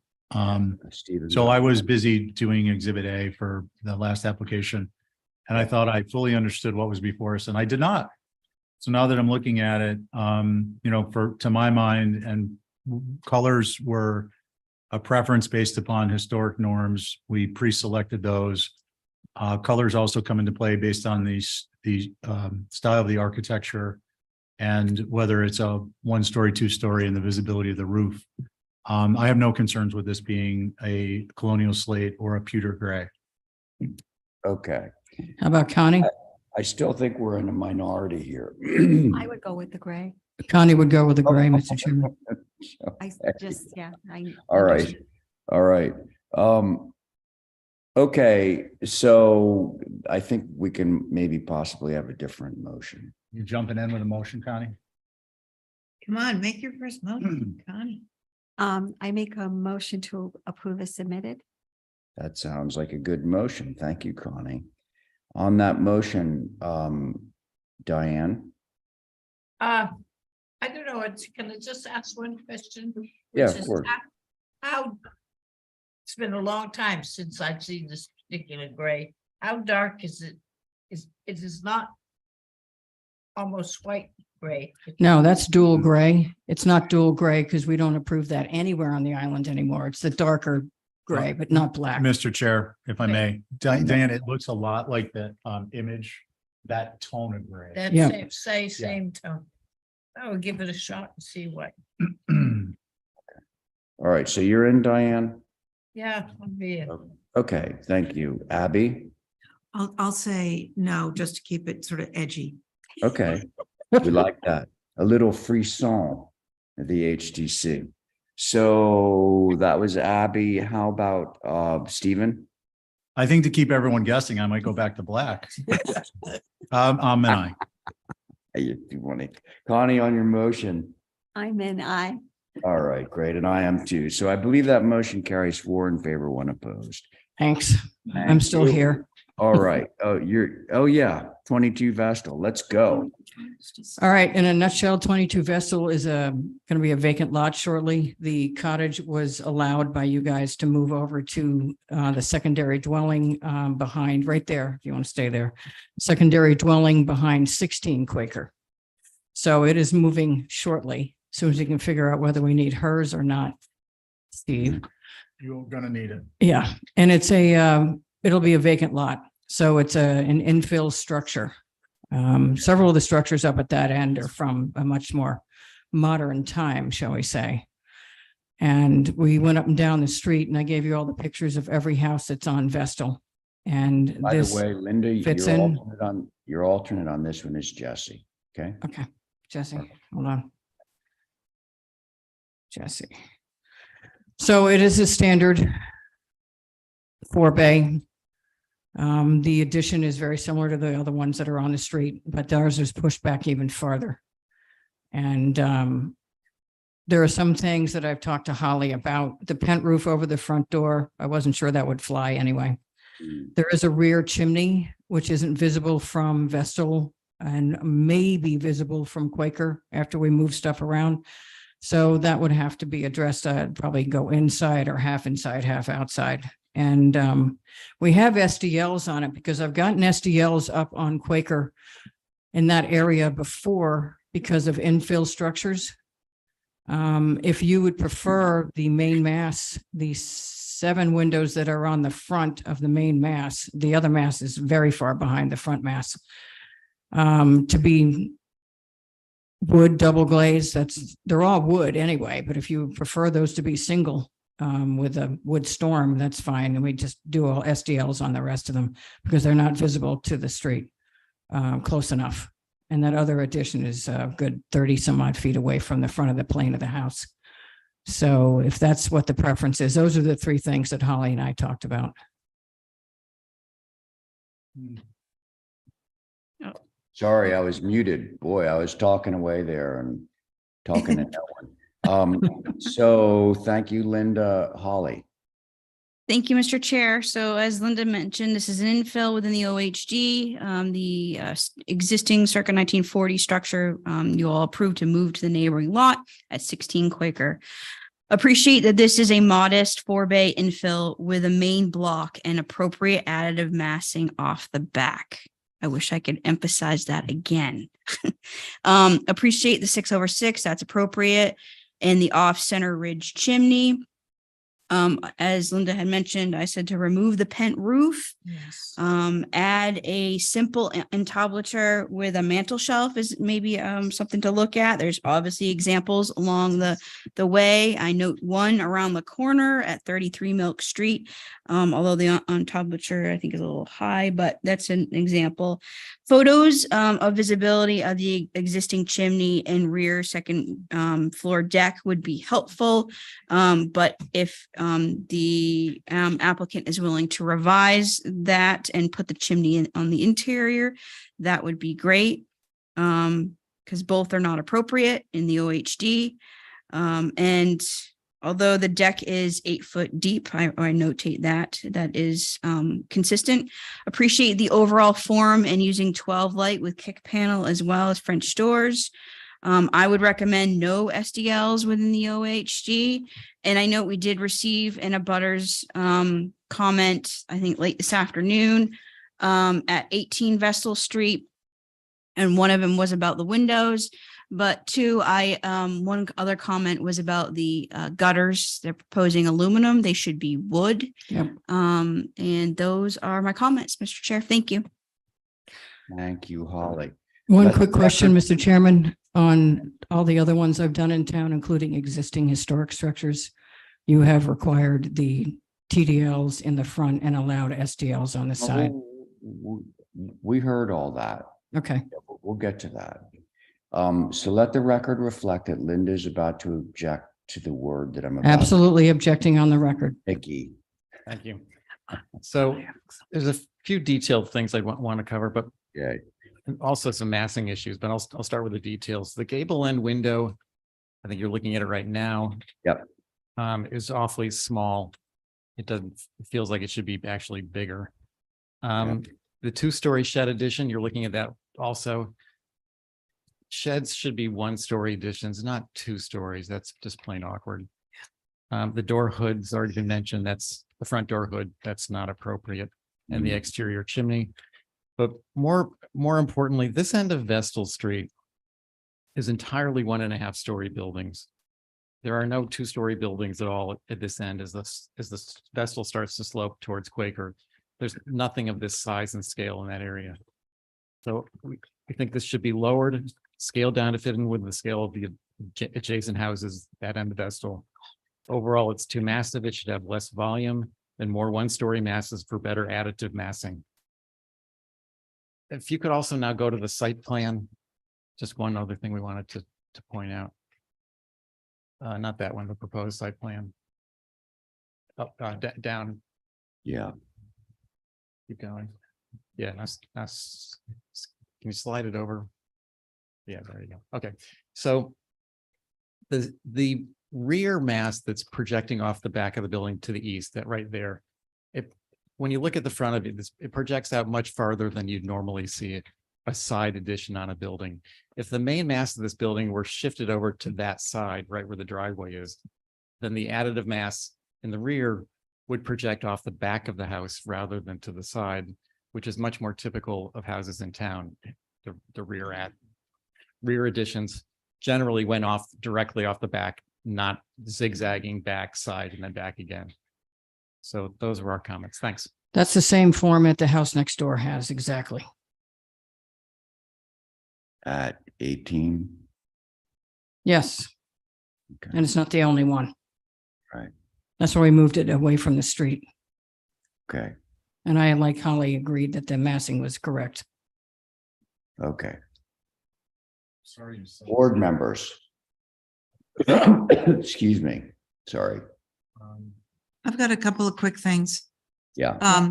I think this building overwhelms the site. It's really squeezed in there, and I think the neighboring houses are smaller. I would prefer to see some telescoping off the back, as Mickey pointed out. I think that's more historic. I'm glad you nixed the pent roof. I think the windows seem slightly square, so I'd like to see those more historic, like elongated a little bit. So I said the chimney telescoping, too big for the site.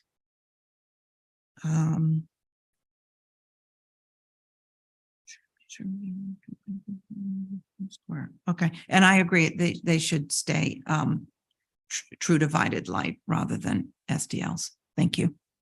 Okay. Thank you, Abby. Stephen, did I hear you saying something just a moment ago? Maybe. I'll go. Okay, thanks. So, yeah, I think this would be a mistake to approve as submitted. the massing is it's too much. The side, looking at the north elevation for the moment, focusing on the primary mass, this size would be more appropriate at the other end of the street, but not in this form. I don't think it really has historic detailing or flavoring, including the, well, there's a variety of aspects, but in any event, with respect to the overall massing, the mass to the left is not like 18 Vestal, which is a one-story additive mass that could have been like a porch that was filled in. This is a full-on 2 stories. Can we go to the site plan?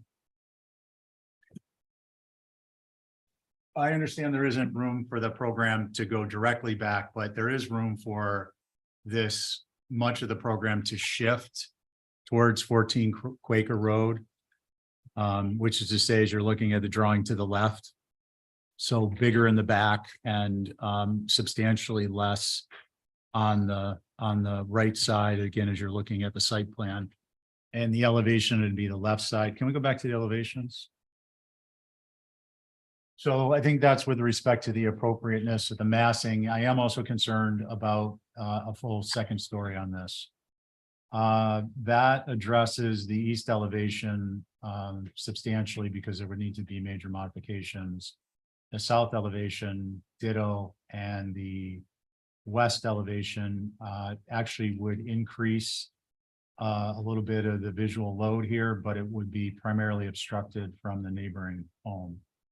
I am concerned about the 812 roof. I know we just saw one on, what was it we just looked at? Center Street. But this 812 roof just doesn't look appropriate on this structure. So I think there's a lot of work to do on this design back at Demalo and Darien, Connecticut. I think we decided to do that, Steve, to get it down to 26 feet. Yeah, I don't think it given the depth from front to back, it elongates the structure. There's too much programming front to back. And it makes that roof look atypical. The Center Street property was probably 2/3 the depth. So that roof was nowhere near as massive as it appears here. So I think that's a legitimate concern. Thank you, Mr. Chair. Thank you, Stephen. Who would like to go next? Diane, you ready?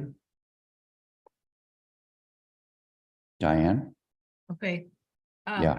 I think where it's supposed to fit in and the rest of the stuff surrounded by other buildings, and this one is too big.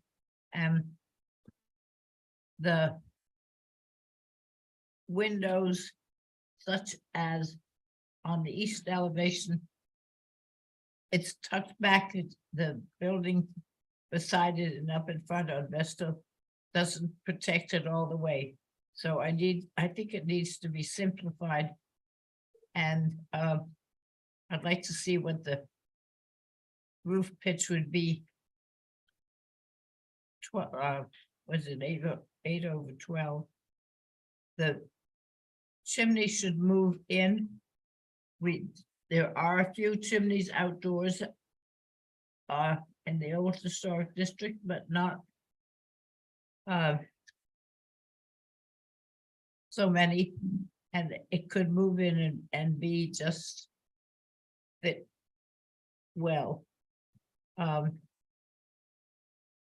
that's is about it. It's supposed to be a fill-in area. It's a big fit-in.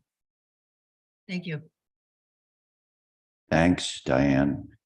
Jesse, was it you? I forget. It was. Okay. I don't have much more to say than what the board already has. I think I just will leave it at that. Okay. Sounds good. And I'm feeling the same way, Jesse. I just want to underscore a few things. One, the point about moving the back mast so that it's more behind the front mast, which in this case would require front mast to move further east. That was one thing. Reduction in the height, 2-story bit. Like the idea of increasing the roof pitch 8 and 12 is, as well. Theoretically, we're approving 7 and 12 roof pitches, but boy, those are harsh. Even an 8 is a little bit, it makes the building feel just very large. Those are my comments. So can we have a motion on this? Oh, yeah. Motion to hold for revisions. Thank you, Diane. On Diane's motion, Abby. Aye. Thank you, Stephen. Aye. Great, Jesse. Aye. Good. And Diane on your motion? Aye. And I'm in favor. All right, Thank you. so there's that. Thank you. Let's move along to 34A Grove Lane. Anybody to rep?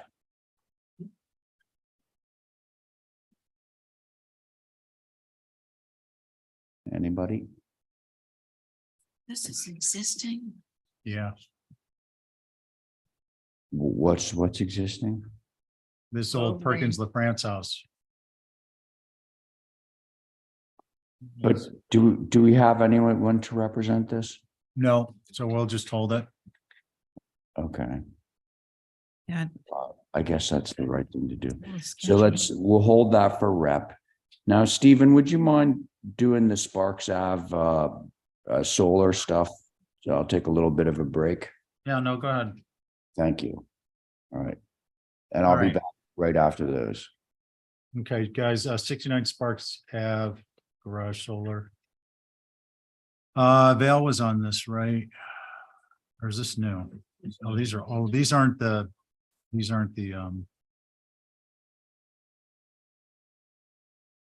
are they the same? I thought I previewed these. Gotcha. Okay, okay. All right, Tim, you with us? All right, that's gonna be a short break for the chair. So why don't we hold numbers 4, 5, and 6, 69 Sparks Ave, 67 Sparks Ave, 61 Sparks Ave. Do we need a motion or representation. just go? I think we can just go? hold them. Okay, good. And we see Julie Jordan is here. So Stephen, Tim was not here. Yeah, do you want me to keep going?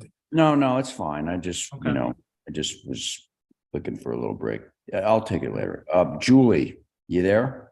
I'm here. Okay, 4 Rays Court.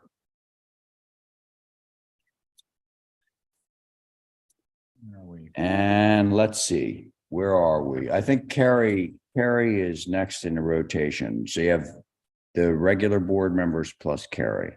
Okay, Sounds good. all right. Ready. So I know that this is a historically sensitive house. Built in 1797 for Rays Court. My name's Julie Jordan for the record. I feel excited to help restore this garden and make a historically appropriate space. My design brief is to create a private garden and use historically appropriate materials and provide good access and flow for the family. My first page there shows the site plan with existing conditions. Starting on the Rays Court side, my plan is to replace the existing cement and mixed stone wall with New England fieldstone, which is currently also represented on Rays Court just down the street. But my plan would be to use a little thicker stone, trying to resemble some of the photos that you'll see in the historical document later, particularly the one from 1890 that shows Rays Court kind of up on the plinth with a stone wall that looks like antique New England fieldstone. I'd like to replace the brick steps with reclaimed granite and hedge across the top of that wall, creating safety and a little green barrier so that the height of the house is a little diminished. Shell driveway And I used the staircases to return so that I could soften the number of stairs and the number of rises, using plantings and hedging so that they're taking a lot longer to get to the height that the covered porch on the side is. There's kind of a interesting design element in the east side of the raised court elevation, in that I'd like to provide access to the rear garden from that side. My concept there is to make like a cobblestone alley gully where it wouldn't be like stacked stairs, but they would have a lot of pitch between them. And, you know, obviously, whenever I present these to the HDC with a historic home, I'm open to suggestions and open to comments. These are just my initial thoughts. On the west side, there's already existing grade change in that location. I'd like to take as long as possible to get to the rear yard. So there's a series of steps in walls, but then also some steps that are not retained, that are just floating, so that we don't have to have so many retaining walls to get to the back garden. And then as you approach the house from Judith Chase, and I know that there was a lot of discussions when the architecture was here about its visibility from that side. My thought is to creatively use a small building to create privacy in the garden, creating a cooperage that you could enter from Judith Chase Lane into the garden. It would be presented at a later date with very specific designs, but I'd like the footprint to be noted on my plan that would be a historic type building. And the fun fact there is that George Ray, one of the original owners of these properties, was a cooper. So that's why we're calling it the cooperage. I think Ben Norman will be helping me submit that and get like the roof right. And I'd like a flush brick floor, something really like open and airy. But also I think it provides a good amount of privacy for the garden and makes whatever happens inside there kind of historically appropriate, because you can't really see it. My fencing will be replacing existing, just reconfiguring. I would like to move the parking, reconfigure it to the western end of that Judith Chase entrance on the lot. I just think it'll be more attractive because it would be better to have plantings next to the architecture of number 1 Judith Chase. And that would be a little veggie garden, but I don't think it would be visible because the existing fences range from the height of 6'9" to 5'5". So I thought we could strike the balance at 5'6" or 6 foot, you know, whatever everyone's feeling appropriate, but they are pretty historically in the photos. You see that they're all board fence, nothing too fancy. Since these were fish lots, it's a little lowbrow. And then if you page down, Holly, you'll see that I did do some renderings. The elevations show how those stairs will kind of be configured on each side. If anyone wants to ask questions about that, or you'd like me to go through it. The idea there is to be as subtle as possible. So that is my goal. If you go to the color renderings, it gives somebody a little better. Yeah, there. I don't know if you can blow that up a little bit.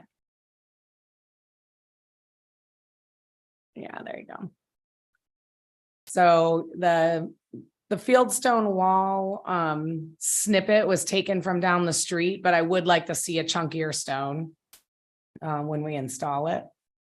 And you can see the fencing also matches on the western side there, creating privacy in the backyard. And then if you go to the Judith Chase view.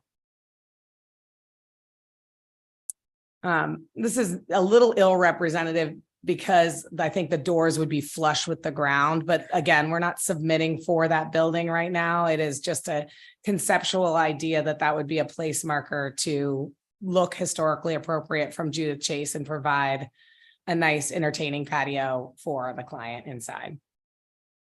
And then if you keep going, you can see, I think we don't have to beleaguer the historical photos. But one in particular, if you go to the third one, the 1890 and blow that up, you can see that same fence style and you can see the New England fieldstone wall. Penn Austin and I are talking about, whether or not this fieldstone would have mortar joints or not.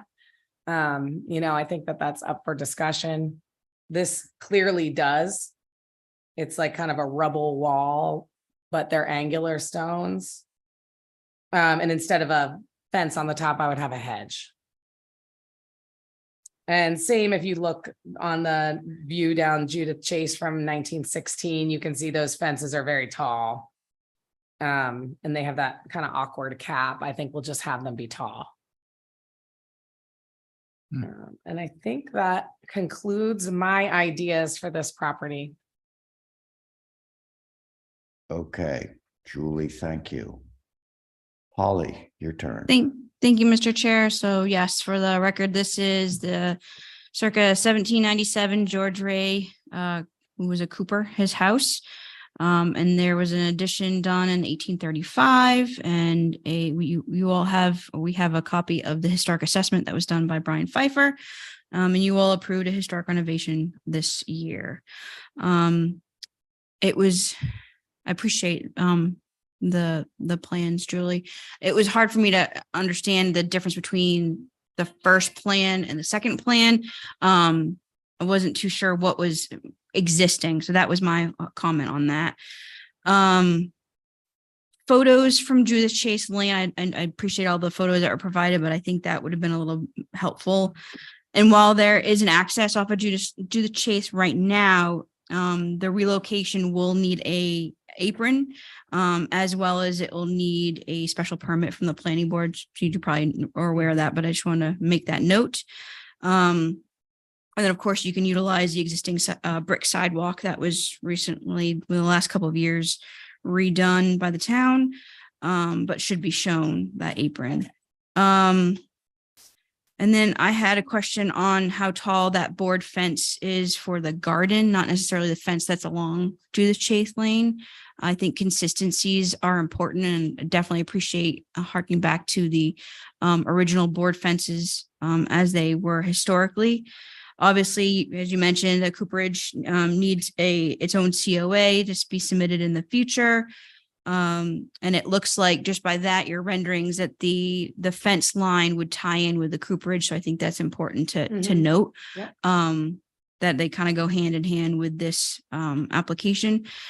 And then the existing retaining walls, are those staying or you're completely recreating? Are you keeping the same dimensions? It'll be all a that? delicate balance, but they're poured and they're mixed and they're newer than 1950. I know that the ones on the driveway side were installed by Linda Loring sometime in the 80s or 90s, and they're that pink granite. Yeah. And so it must have been cut and added onto at that time because the front is just a parged wall. It's not in terrible condition and it's kind of covered with ivy, but it's got a couple of big cracks in it. So I think while we're constructing, I think it's appropriate to change the material there.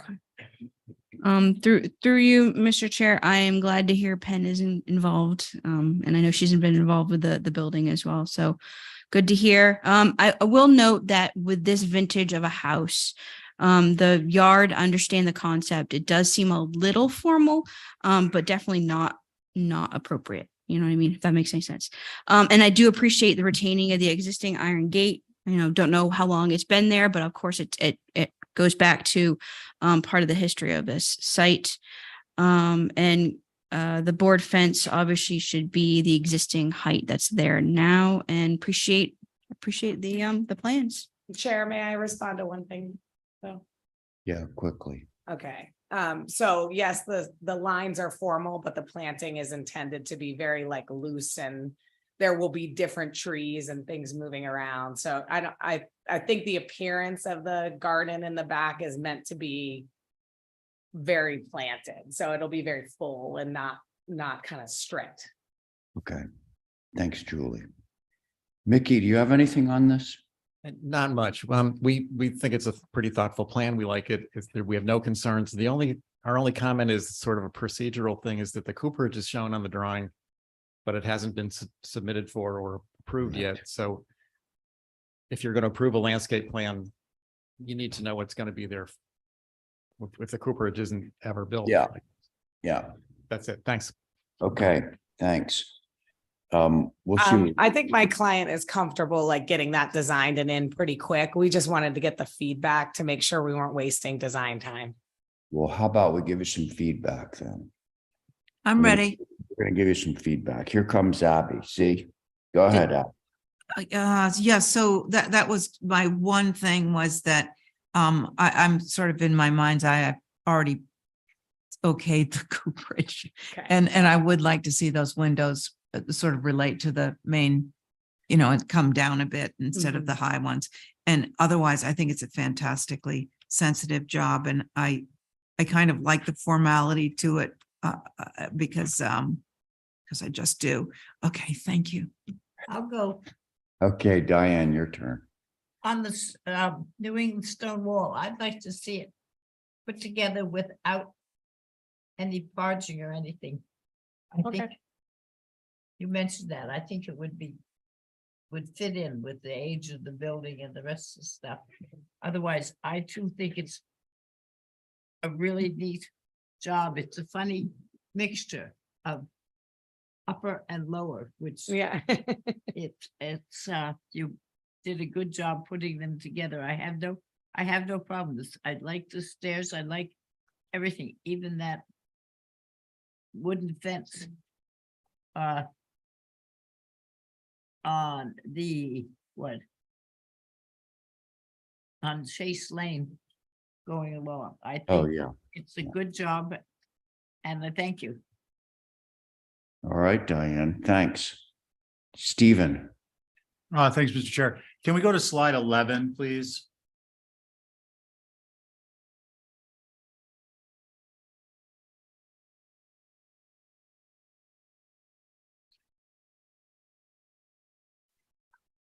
Sheet 11. Yeah, there you go. And then zoom in on that. Like massively. Next one now. Oh, wait. No, you've lost stuff. You've got to go up to 11. One more. There you go. There you go. And can you zoom in on the lower half of that whole picture? I just want everybody to get an eyeball on those fences. I mean, that's dramatic compared to what we sense, our sentimentality of the appropriateness of fences. In particular, what caught my eyes on the lower left here. Yeah. I know John McLaughlin could tell us exactly what that's for, but I think. Do you mean the double fence? Oh, Yeah. those posts? The posts, they would string them for keeping out Maybe deer laundry. and laundry. So there you go. Here's the start of your deer fence protocol. And then just yeah, and just one more if you go down to the next slide. Keep going. There you go. Just eyeballing that fence again. On this particular application, I think the slightly formal approach is appropriate, and I think it's a sensitive design, and I have no concerns. Great. And I would prefer, I think, as appropriate, no mortar dry laid. Yeah. Yeah. Okay.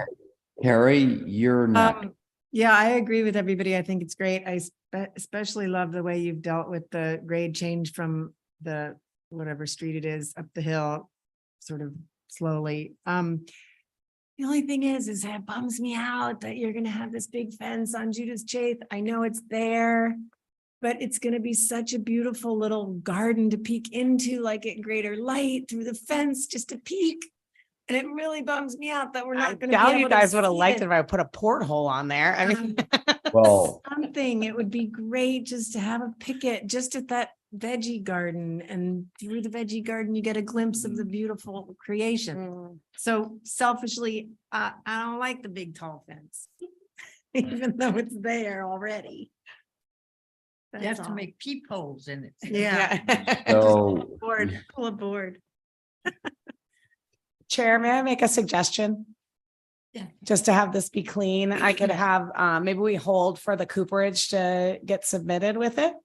Or do you have to, No, No. I think no, you can't do that. you're getting ready for an approval Yeah, here, you're but I don't wanted back to give, yourself I wanted to out. give my little bit. All right. Okay, about the fence. Do any of you know about the keyhole in the Knights of Malta thing in Rome? Oh, yeah, when you So get. there's the this sign massive from the door, city. there's a massive door that lets out into a garden that belongs to the Knights of Malta on one of the hills in Rome. And people line up to look through the keyhole because you see the garden, and in the distance, you're in line with the dome of St. Peter's. So I think that Julie should add a keyhole I said so that that. people can look in. Sounds like a plan. All right, Or so I maybe think we when can the approve Cooperage that comes through back, staff. the fence changes. Yeah, So motion to approve through staff with the keyhole at the applicant's agent's Alice in Wonderland. option and location. That And sounds great. Cooperage to come back separately. Yeah, I won't lag on the cooperage. It'll be within the month. All right, so Stephen has made a motion on that motion. Diane, aye. Abby, Sorry, aye. yep, Carrie, Aye. thank you, Stephen, on your motion. I get to stay though. Nice job. And I'm in favor. Okay, so that one's good. Thank you. Thank you for that. Julie, now let's see what else you got at 2 Ann's Lane. And this time you're gonna have Connie sitting in. Okay? Okay. All right.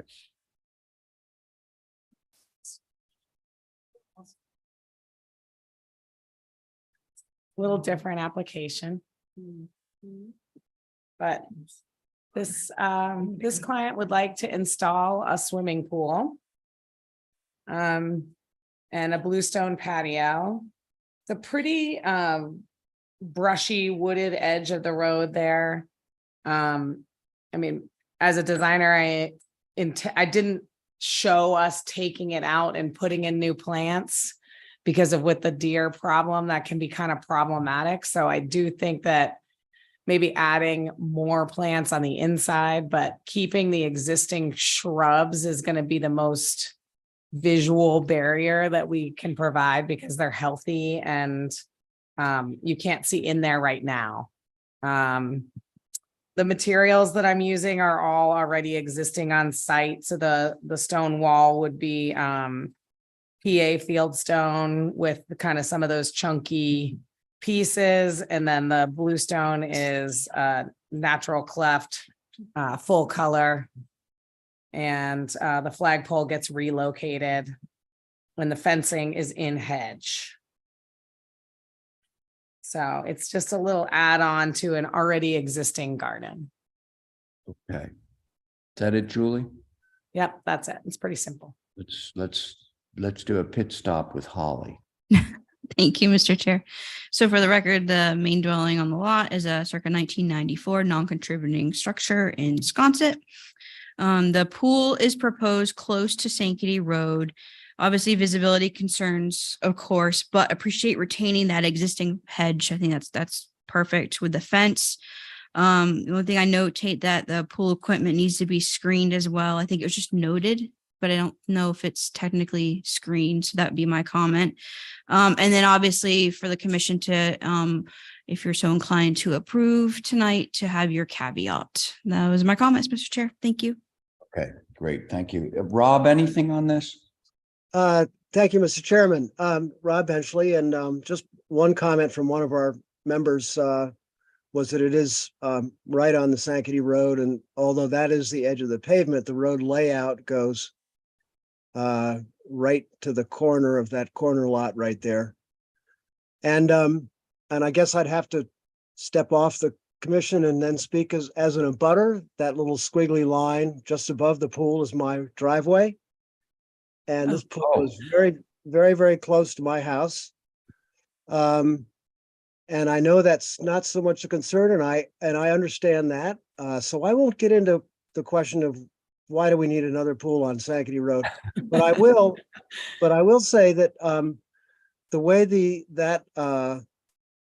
when that house was built back in the 80s, there was a lot of certain amount of fill that goes in there. So the change in altitude, if you will, the contour from where the pool is, which is slopes to the north, and where my sister's lot is at the edge of the driveway is pretty considerable now. And I would think you might want to consider maybe a section showing what kind of a retaining wall would have to go in on the property line so the pool wouldn't be tipped and all the water would spill out onto my land. No. Yeah. Anyway, there's some contour issues in that corner of the lot because of the way the house was constructed back in the 80s. And as a neighbor and a butter, and I'm just wondering if there's a requirement for a butter notification on this, since my family did not get one. Those are my concerns as a neighbor, Mr. Chairman. Okay. Thank you, Rob. Mr. Chair, may I respond to the elevation Yeah, that would be great. concerns? So there is uneven contour, and if you notice from my plan, the pool is lower than the house by about 2 feet, and there's a retaining wall that takes care of that contour, and it returns along the hedge. So where you see where my blue line goes around, if you want to zoom in on that, Holly, you can see where the blue line goes around the hedge. Yeah. That's where there's like a weird slope there. So the hedge outside that blue line should be able to stay without being transplanted at the level above the wall. And you can see how the wall returns along that hedge to guarantee that. So you go down 3 steps. So 4 steps, it's 24 inches. So it's 4 6-inch steps in both staircases. And that does regulate that grade. And already that existing garage has an exposed foundation to that elevation that the pool will be set at. So by installing the retaining wall, we don't really need to do any only cutting to install the wall, but that doesn't get cut all the way to the hedge or to the road. Does that make sense? Yes, thank you. If I was a commissioner, I would say, thank you very much for that explanation. And I think the alternative for locating the pool is far less in our favor. So thank you for that explanation. Okay. No problem. Thank you both. All right. We're on to the board now. Regular board.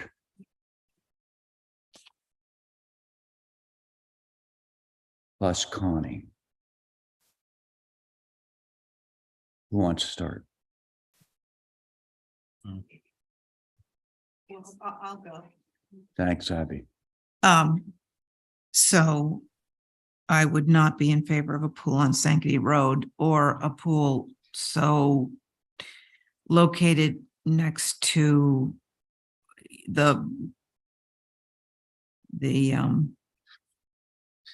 setback there. Would, you know, it's like right on there. I would suggest doing a smaller pool, off the property line, off Sankaty. And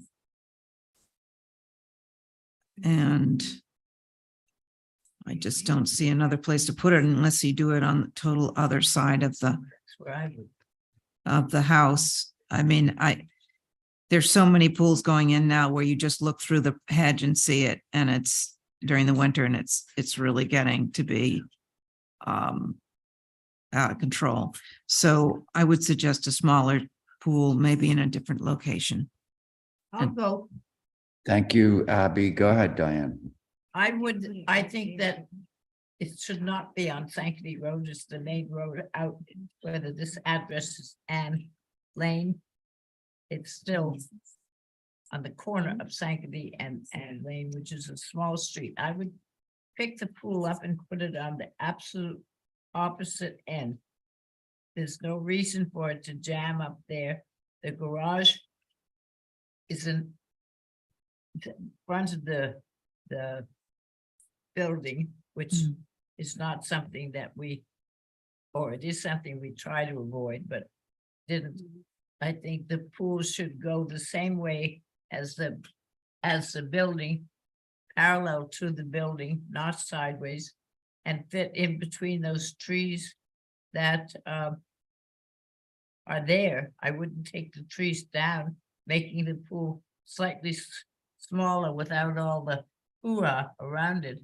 It would have it, and the people in the next lot to your right have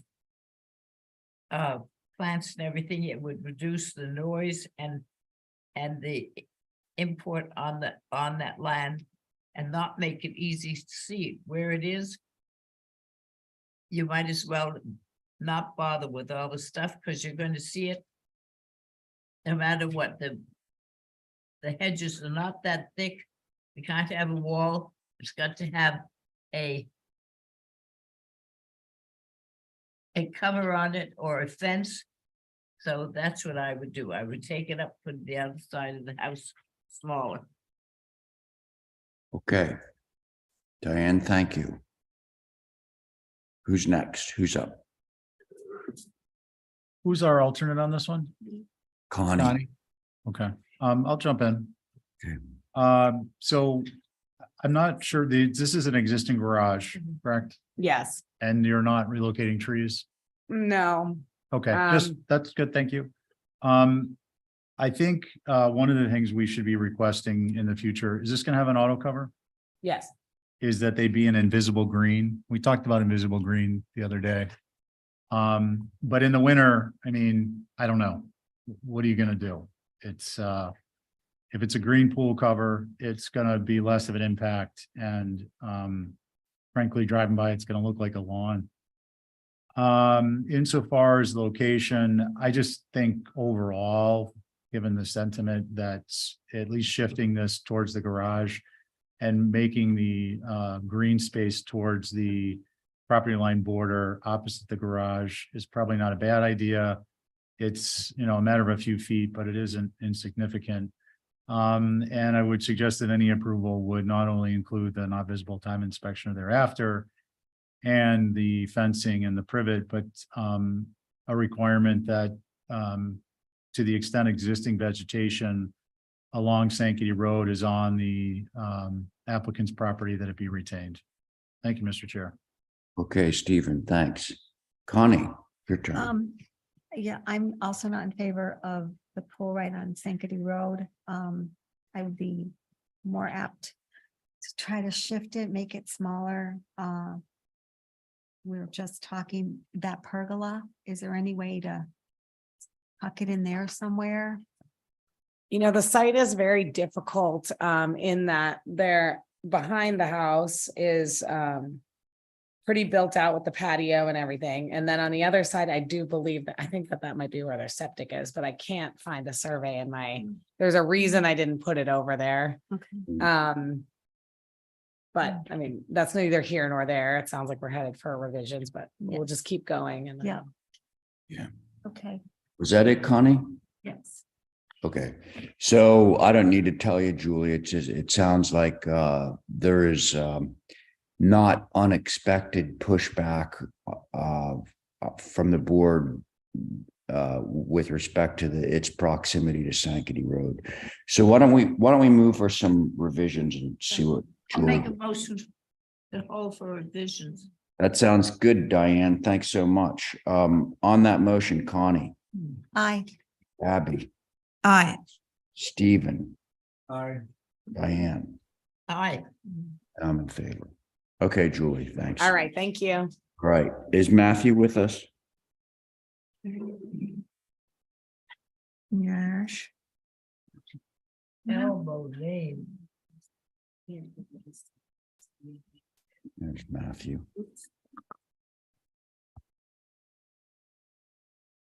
Okay, Matt. Mr. Chair? Yeah. Sorry, I got to take a bio break. Okay, so I was about to announce your board.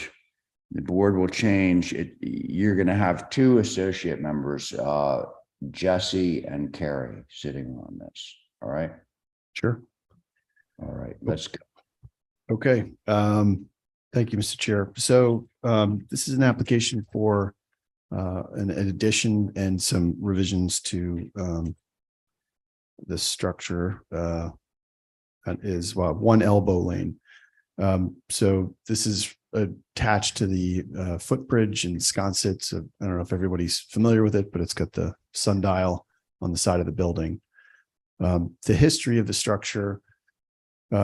This structure was destroyed originally. Well, the original structure was from 1905. There have been multiple structures historically, but there was a structure that was built in 1905 that looked very similar to this structure, but it was destroyed in a fire and rebuilt, I believe, in 1985.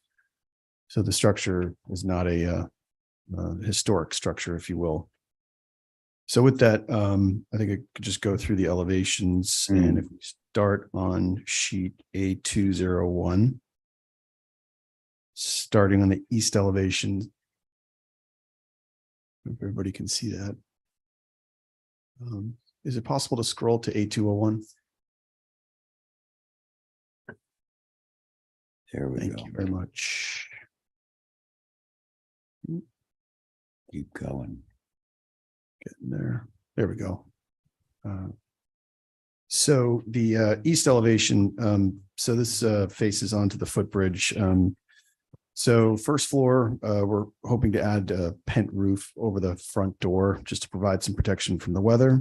The new addition is on the right side of the east elevation. It's a one-story enclosure. This portion of the addition does two things. One is it provides a built-in second floor deck and also some additional space on the first floor.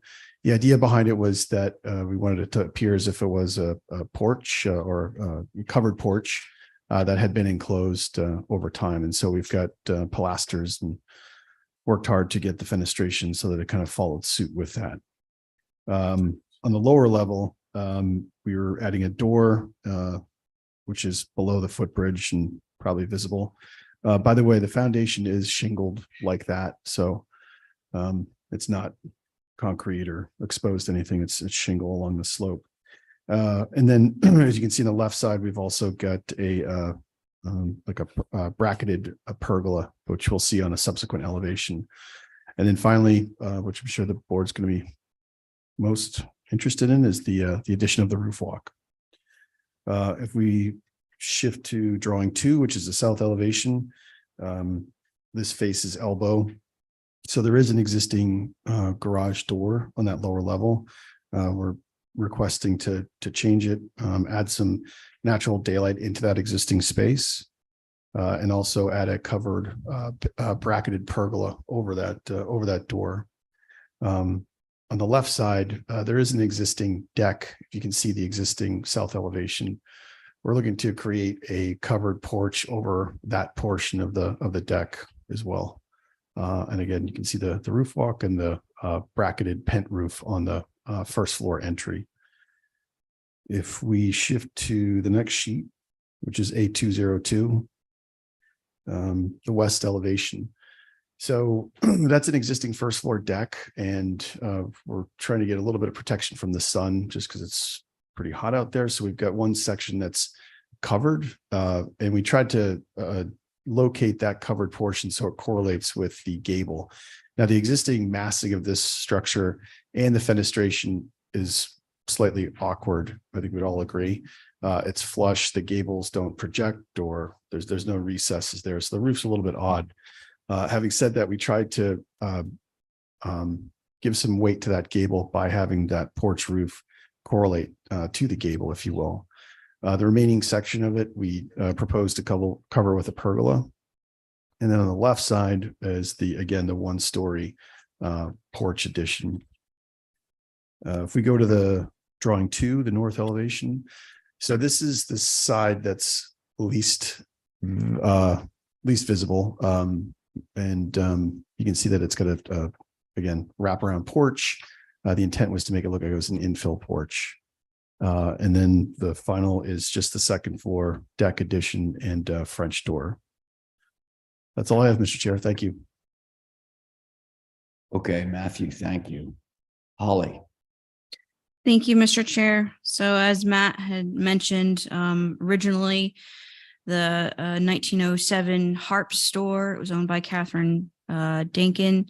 It was a gift shop, the treasure chest, the sundial house is pretty much what name that this structure has had. And unfortunately, it did succumb to a fire in 1985. But predominantly, this structure has been fairly simple. And has stayed that way for 100 years or so. Whatever rendition it was. And obviously the retention of the sundial has kept part of its character defining features. There was a 1930s postcard that showed different garage doors, kind of very similar to what Matt's proposing. So I do think that is appropriate. And there was actually a metal awning over the east elevation door. However, other than that, again, this structure has been fairly predominantly simple. I think the roof walk, the pent roof over the front door, and the second floor balcony over a public way are inappropriate. The pent roof over the existing deck on the west fits in to sconset. Sorry, not the pent roof, the pergola. I can't read my handwriting. Pergola over the existing deck on the west fits into the sconset and is appropriate, along with the change to the garage door, obviously due to that historic photo. But the pergola details detracts from the simple self elevation. So those are my comments, Mr. Chair. Thank you. Thank you, Holly. Rob, how about you? Yes, thank you. Thank you, Mr. Chair. Yeah, our first, I took a trip down in Codfish Park this morning and looked up along the skyline, if you will, looking west. And there was not a single roof walk in any of those buildings. So we think that the roof walk is inappropriate. And one of the things that this is right on the footbridge, as you know, and it's a very public way and it's traveled heavily. And I just think that the coming from the square and crossing the bridge from the north side, you're going to see that north elevation will be very, very visible. And I don't know if the second floor deck is appropriate. And there was some question about the fold up windows. I think those are windows number B on the window schedule. I don't know how the commission feels about the fold up windows, but they're very, very visible. And we have no concerns about the door, the garage door. And the pent roof is fine. And I think those are my comments. Okay, Rob, thank you. Thanks. All right, board members, your turn.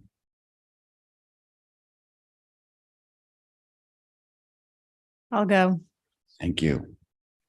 Let's see. I agree with a lot of what was said, but I just want to clarify with what I agree with. I think the roof walk is inappropriate.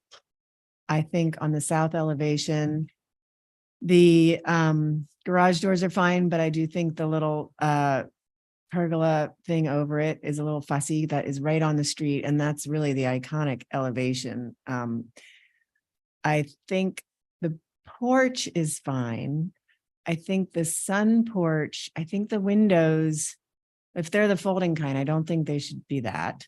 But I do think that they could come in and be a little narrower. And if the whole porch needs to be a little narrower to accommodate that, or the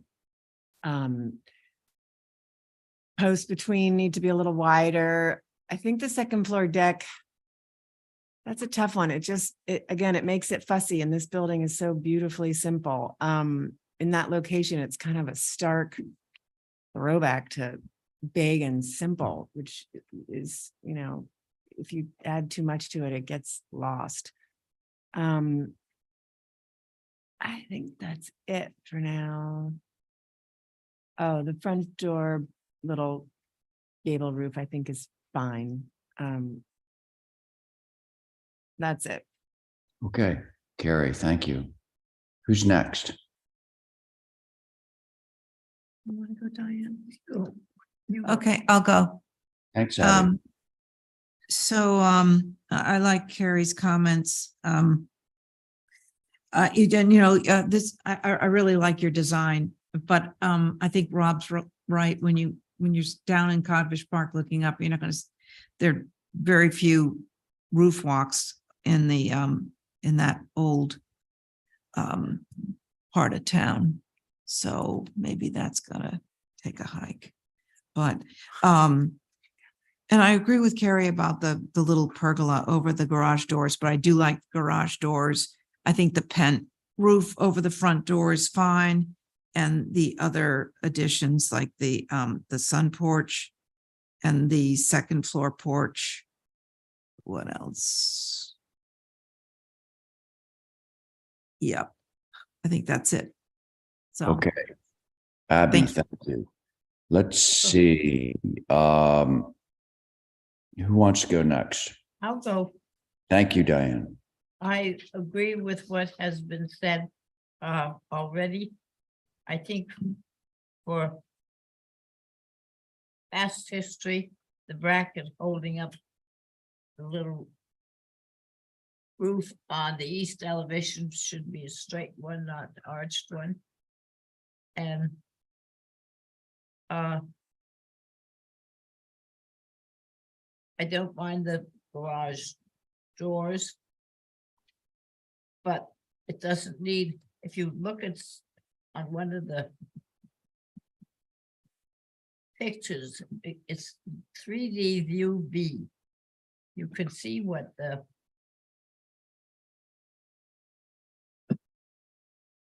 shadows on the house are extraordinary. So I don't think to the good either. So we get rid of the roof walk. The chimney, I think, is good, and there are external chimneys in Wisconsin, no problem. And the little the deck out there is good. I think I don't have a major problem with most of it. It's just keeping it simple and getting rid of the roof walk. And I think that door on the north elevation is good. It seems to be quite narrow, and it's the window that's above it. So it'll be good with the roof walk gone. So that's my thoughts. Okay, Diane, thank you. Jesse, I think you're on this, right? Yeah. Yeah. Thank you. Hmm. Yeah, I do love the simplicity of the architecture here. And though all the things that are added are compliments to the building, I feel like there's too many things. Most being the roof walk, and then maybe the second floor balcony after that. But in a nutshell, keeping the simplicity of the building, that first floor pergola on I don't know what elevation that is. You scroll down, I believe. It's the south elevation. in the south. There it is. Yeah, Right there. you know, trying to keep the simplicity of the building, but there are a lot of great elements that have been added. I think it's just more subtracting a few of them to keep it a little bit more simple. Good, Jesse? Yes, thank you, sorry. Yeah. So almost everyone has mentioned the word simplicity, which I think is the operative word here. So my list is similar to what's already been said. The roof walk should go. The pergola over the garage doors should go. To Diane's point, generally I'm not averse to the curved brackets for the pent roof, but in this case, because it's so close to the public way and because it's Sconset, I would prefer for those to be straight. And was there anything else?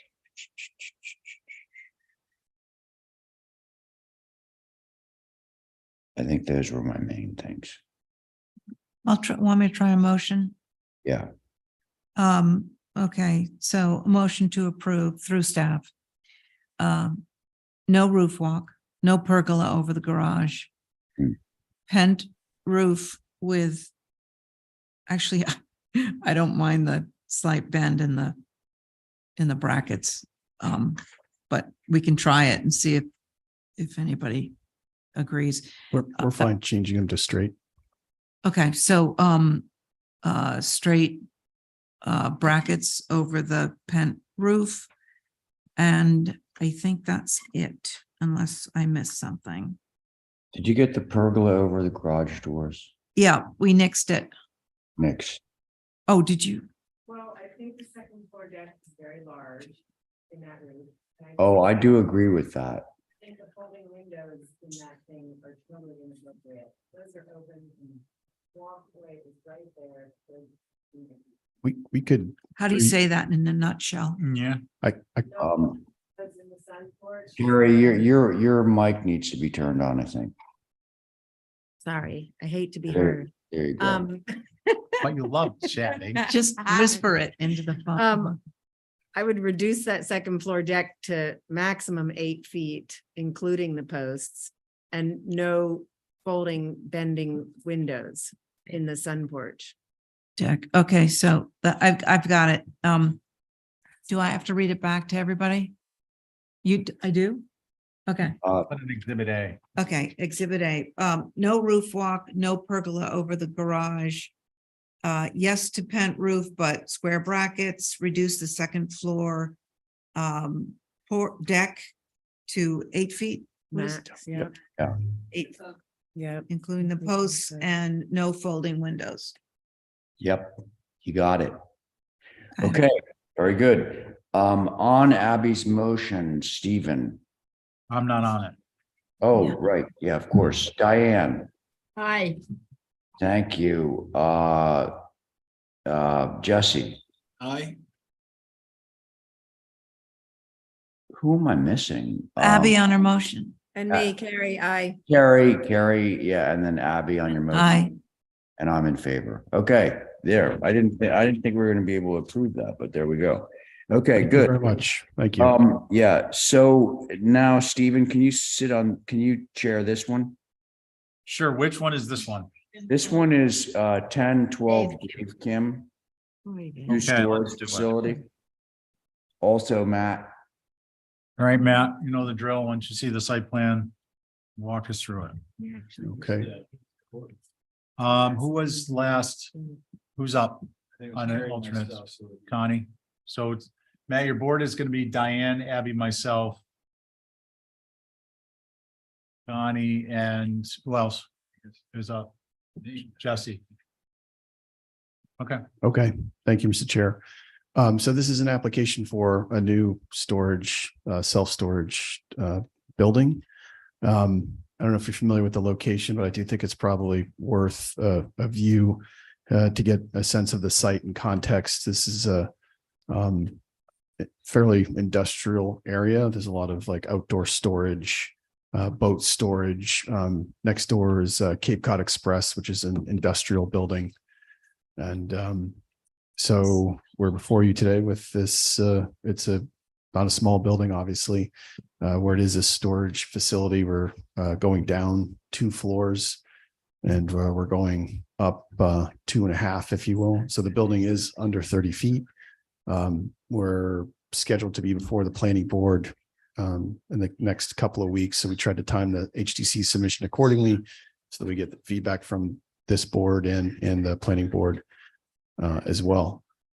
So given that this is a fairly large building footprint, we tried to break up the massing and tried to integrate some level of symmetry into the structure. Obviously, the most efficient footprint is kind of a square or rectangle. But with that, we tried to add some level of architectural massing by creating these intersecting gables. And also utilizing different materials because there's some metal buildings in the area. And there is some precedent for metal sided storage structures or larger scale storage structures. We thought it was appropriate to use a combination of materials. There was a storage structure that was built a couple of years ago.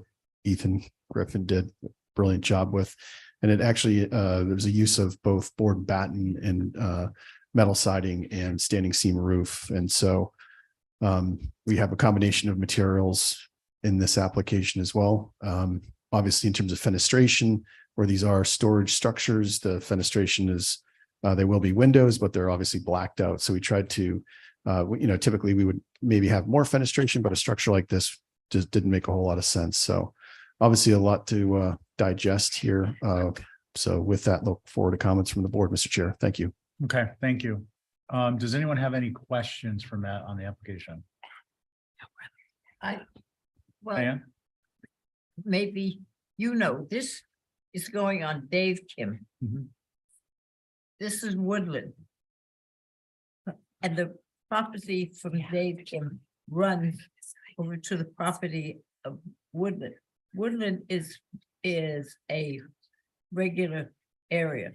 It is living area. It is not commercial.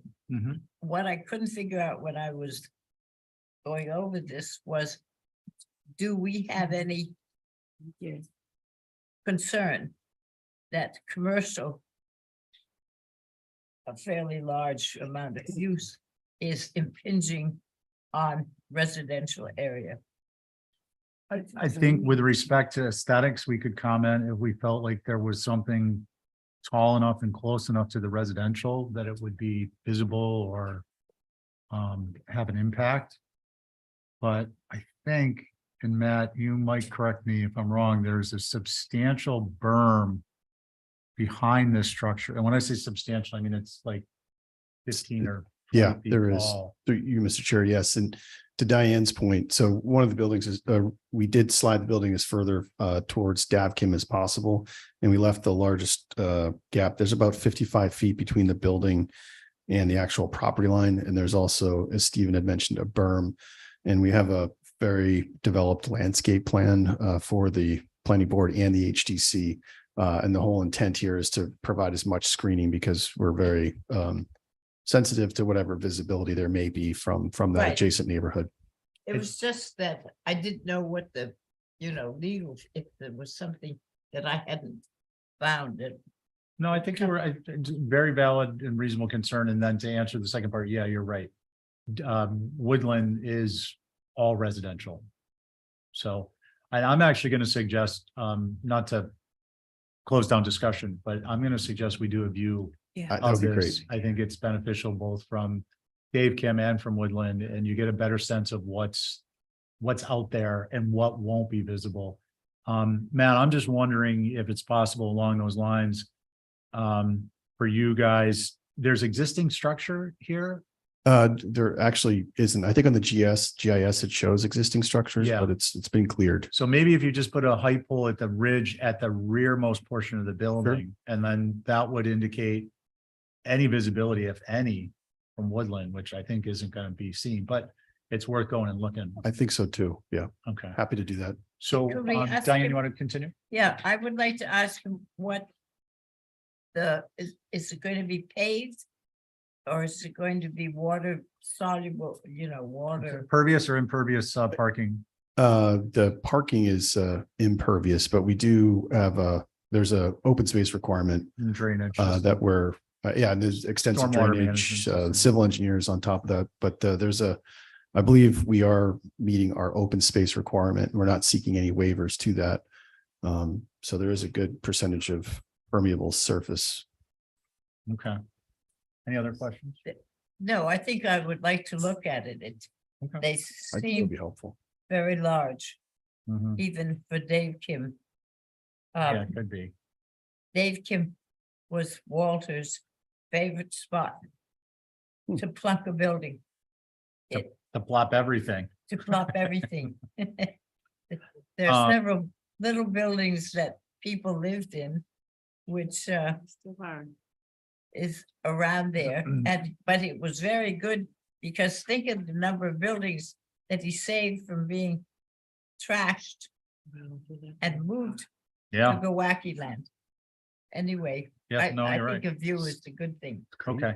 Does anyone else want to comment, or do we want to just go to a view? I think that's a great idea. And then Matt, I'm gonna suggest that you also, you might as well turn in a hardscape, and Yeah. in particular with respect to trees, anything along those lines that you're going to be putting in, Sure. or We you have a, anticipated, just so we get a read of what type of softening elements may or may not we have be in a, your proposal. we have a first draft of a landscape plan, so it might be subject to change, but I'm certainly happy to show that to you. Okay, fair enough. That's my motion, a view and a landscape plan. And a ridge pole. Ridge And a- pole. Yep. And And- will you just be so kind as when that's in place, notify staff so staff can send a email with a copy of the link to the plan, so we can actually go on site and view it at the same time.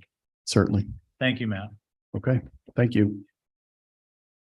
Okay, we're gonna move on to, oh, yeah. Probably a good idea to vote, Aye. on your motion. Yeah. Aye. No one's active here, so all in favor, say aye. Aye. Aye. Any opposed? Carries unanimously. Wow, that was Is, easy. Ray back? I am back, and I'm gonna do a few more, and then I'm gonna head home just to rest Okay. up. So now we're at 54 Orange. Is Ethan with us? Yes. Yep, there he is. Okay, so you got a garage door at 54 Orange. Good evening. It's Hi. quite a swing of scale. From a huge storage building to a garage door. It's all important though.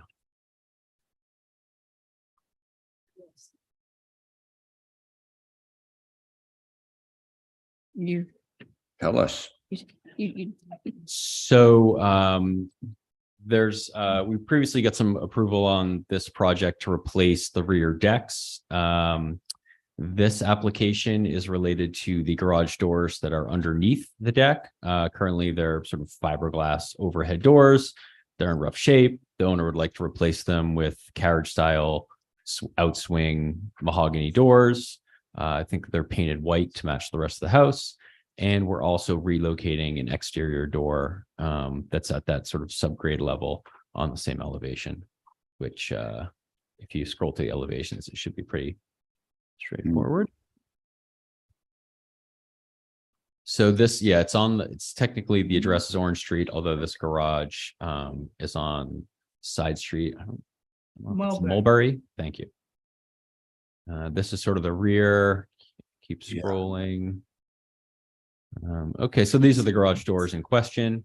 And then that 6-panel door is being relocated and replaced essentially where the window is, which you can kind of see peeking over the fence.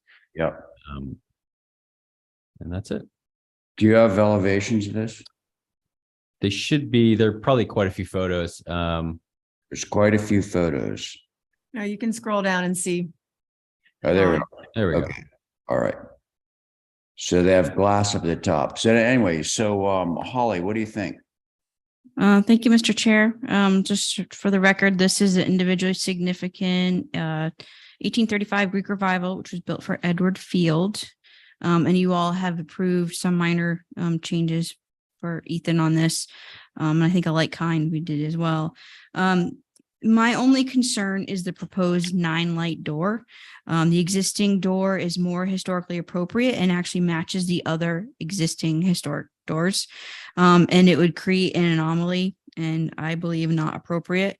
Assuming the retaining wall is within the fence and it should be clearly identified on the site plan was my other comment. That was it. Thank you, Mr. Chair. Okay, Holly, thank you. Mickey, anything? No, we have no concerns with this. Thanks. Are you okay with the 9-light door? I see Holly's point. We kind of looked at this and thought a lot of this is hidden by the fence and the wall. But I do agree with Holly. We just at the time felt it was okay. But Okay, just, Anyway. I'm mainly just curious, that's all. Okay. Mr. Chair, if I just might add a comment about the door. Sure. I just want to point out, we are replacing a window. So we're essentially getting rid of that existing door and replacing the window with a door. So they would like to have a little bit of glass just in that space, which is, you know, the basement essentially. Right. Got it. My door right now. It's Okay. no. Okay, let's see, actually, I need to, who is next in the rotation with my associate members? I Carrie, think it's me. That was Carrie? Mhm. Okay, so there we are. Who would like to begin? I'll go. Thanks. Can we go to slide number 11, please? Sheet number 11. It's a photo. Yeah, just number 11 in the packet. Or number, I'm sorry, number Number 11's a photo. 11. Page 11. Page 11. There you go. Okay, so page 11, screen door, outside the 9-light door to match the existing screen door. Can we go to the next page, please? 12. Yeah, 12. You see that PVC? Yeah, Go to the next. I'm sorry, not the next. Go back up to page 10 Oh, yeah. and come down a little bit for the images. That's like that. No, show the top of the image, Better. the other top, yeah. Better. PVC and PVC. Ethan, I will approve anything you want on this structure if you get rid of the PVC on the side of this building. It is the most obnoxious thing I've seen in the historic district in a long time. And I mean that with all seriousness. It's just horrible. But the garage doors, I think, are okay. I think the 9-light is passable behind the fence, screened by vegetation and having the screen on it. Thank you, Mr. Chair. all right. Who's next? Diane, go. All right. I want to know what this is a picture of. That's an existing door with a screen on it. And I was just mentioning that screen will hide the 9-light door. Mm. What? Where are those, where are those? To the left of the 9-light door. They come down here and that's that black door, that door. Right, I go by this every day because my house is at the bottom of Mulberry and I always remark about the number of plastic pipes that are already all over the front of it. Such a classic building. And this stuff was used freely, so I agree with Steve on that. And I don't have a problem with the doors or the 9-light door, but I think getting rid of the plastic piping would be wonderful. Thank you. Diane, thank you. Well, I guess we should ask the question, Ethan, can we get rid of that stuff? We would love to get rid of that stuff. Yeah, there's a lot of deferred maintenance on this house that we're slowly trying to. Got it. So, Fancy okay. doors. All right, who's next? I'll agree with what's been said. Me All too. right. Yeah, okay, so it sounds like your as proposed is going to be approved. I don't know, can we make it a stipulation to get rid of all the PVC? No, but I'll make a motion. Yeah, all right. Go ahead, Steve. Ethan, you can do the screen door.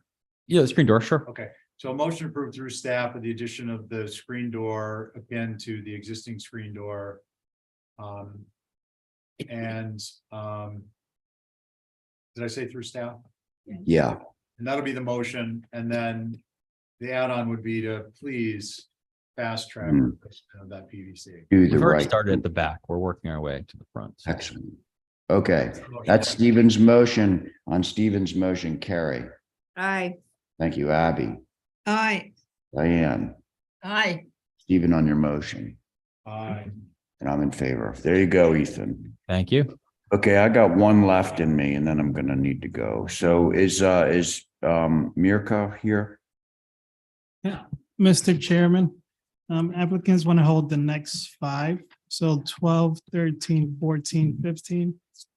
And then the two birds on number one on each Wait, so let me just make sure I got that. So we're not hearing 12, 13, 14, 15, is that right? That's correct. And so what is the next application? Because I know that Linda is holding Birdsong. Yep. So 25 East Lincoln for business. Oh, okay. So here we are, folks. I think this is my jumping off point because this is, oh, no, this is me. I'm sorry. I chair this, so this will be my last one. Mr. Chair, Yes. sorry, before we move on, Holly, can you tell us, is there anyone in the queue of butters for the group that we just? No, the only one that's in the queue is Lindsay. Okay, so just for the record, there's no butters on those holdovers. So they're not dings, demerits, or. Yeah, okay. Why Good. were we not doing Skyline, by Skyline, 12 Skyline? Because they're holding all of them for some reason. Somebody was here for Birdsong? Yeah. Okay, so we'll have the record reflect that Birdsong gets a one ding. Yeah, ding. It's holdover dings. Oh, it's too bad they just left. I don't No, know. we know. It's Linda. We Yeah. notified. Okay, thank you, Mr. Chair. I just. All wanted to right. make sure you were- So, Ethan, are you here? He was. He was. We're at 25 Lincoln of old business, 516. Yeah, my understanding is Ethan had to leave, unfortunately. Okay, so we're at 7 Sandplain. Yeah. And if you guys don't object, I'm gonna leave now. Yeah, we're almost done. I object strenuously. We'll make you pay. Just make me feel bad. Okay. No, get it, go rest. We covered a lot of ground, but thanks, guys. I'll talk to you next time. Night, night. Feel better. Feel better. Thanks a lot. I appreciate it. Okay, guys, so we're at 7 Sandplain. Do I not see it in the? Oh, my God. Oh, I'm loving this. Let's keep going. Yeah, but we're never gonna get through these things.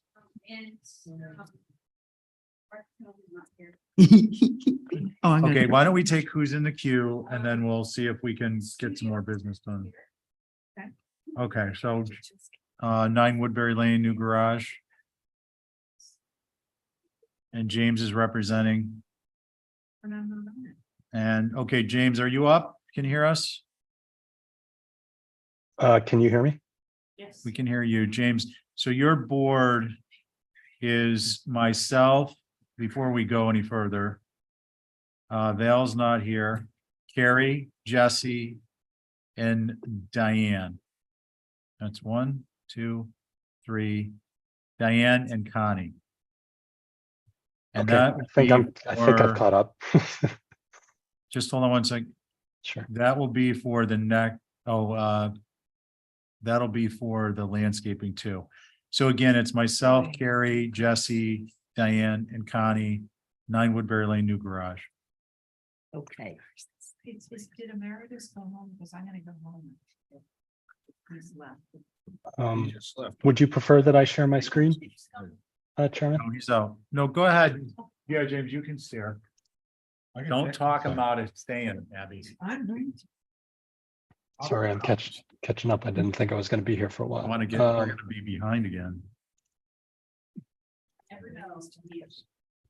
All right. James, there you go. You got it? Yeah, and I just wanted to say, James, and I noted on your exhibit A of the last 7 Barnabas, gold standard, including the minutes on the cover sheet, very helpful. And I think that we should be looking at staff, including that as a standard. It makes it easier for everyone if they're on the cover sheet. Yeah, all very helpful. So I appreciate James, that. we may be coming to you for examples for our checklist for old business. In any event, now that I've slathered all that praise on you, let's be up. Now we can go the other direction, right? Yeah. Okay, so just quick recap.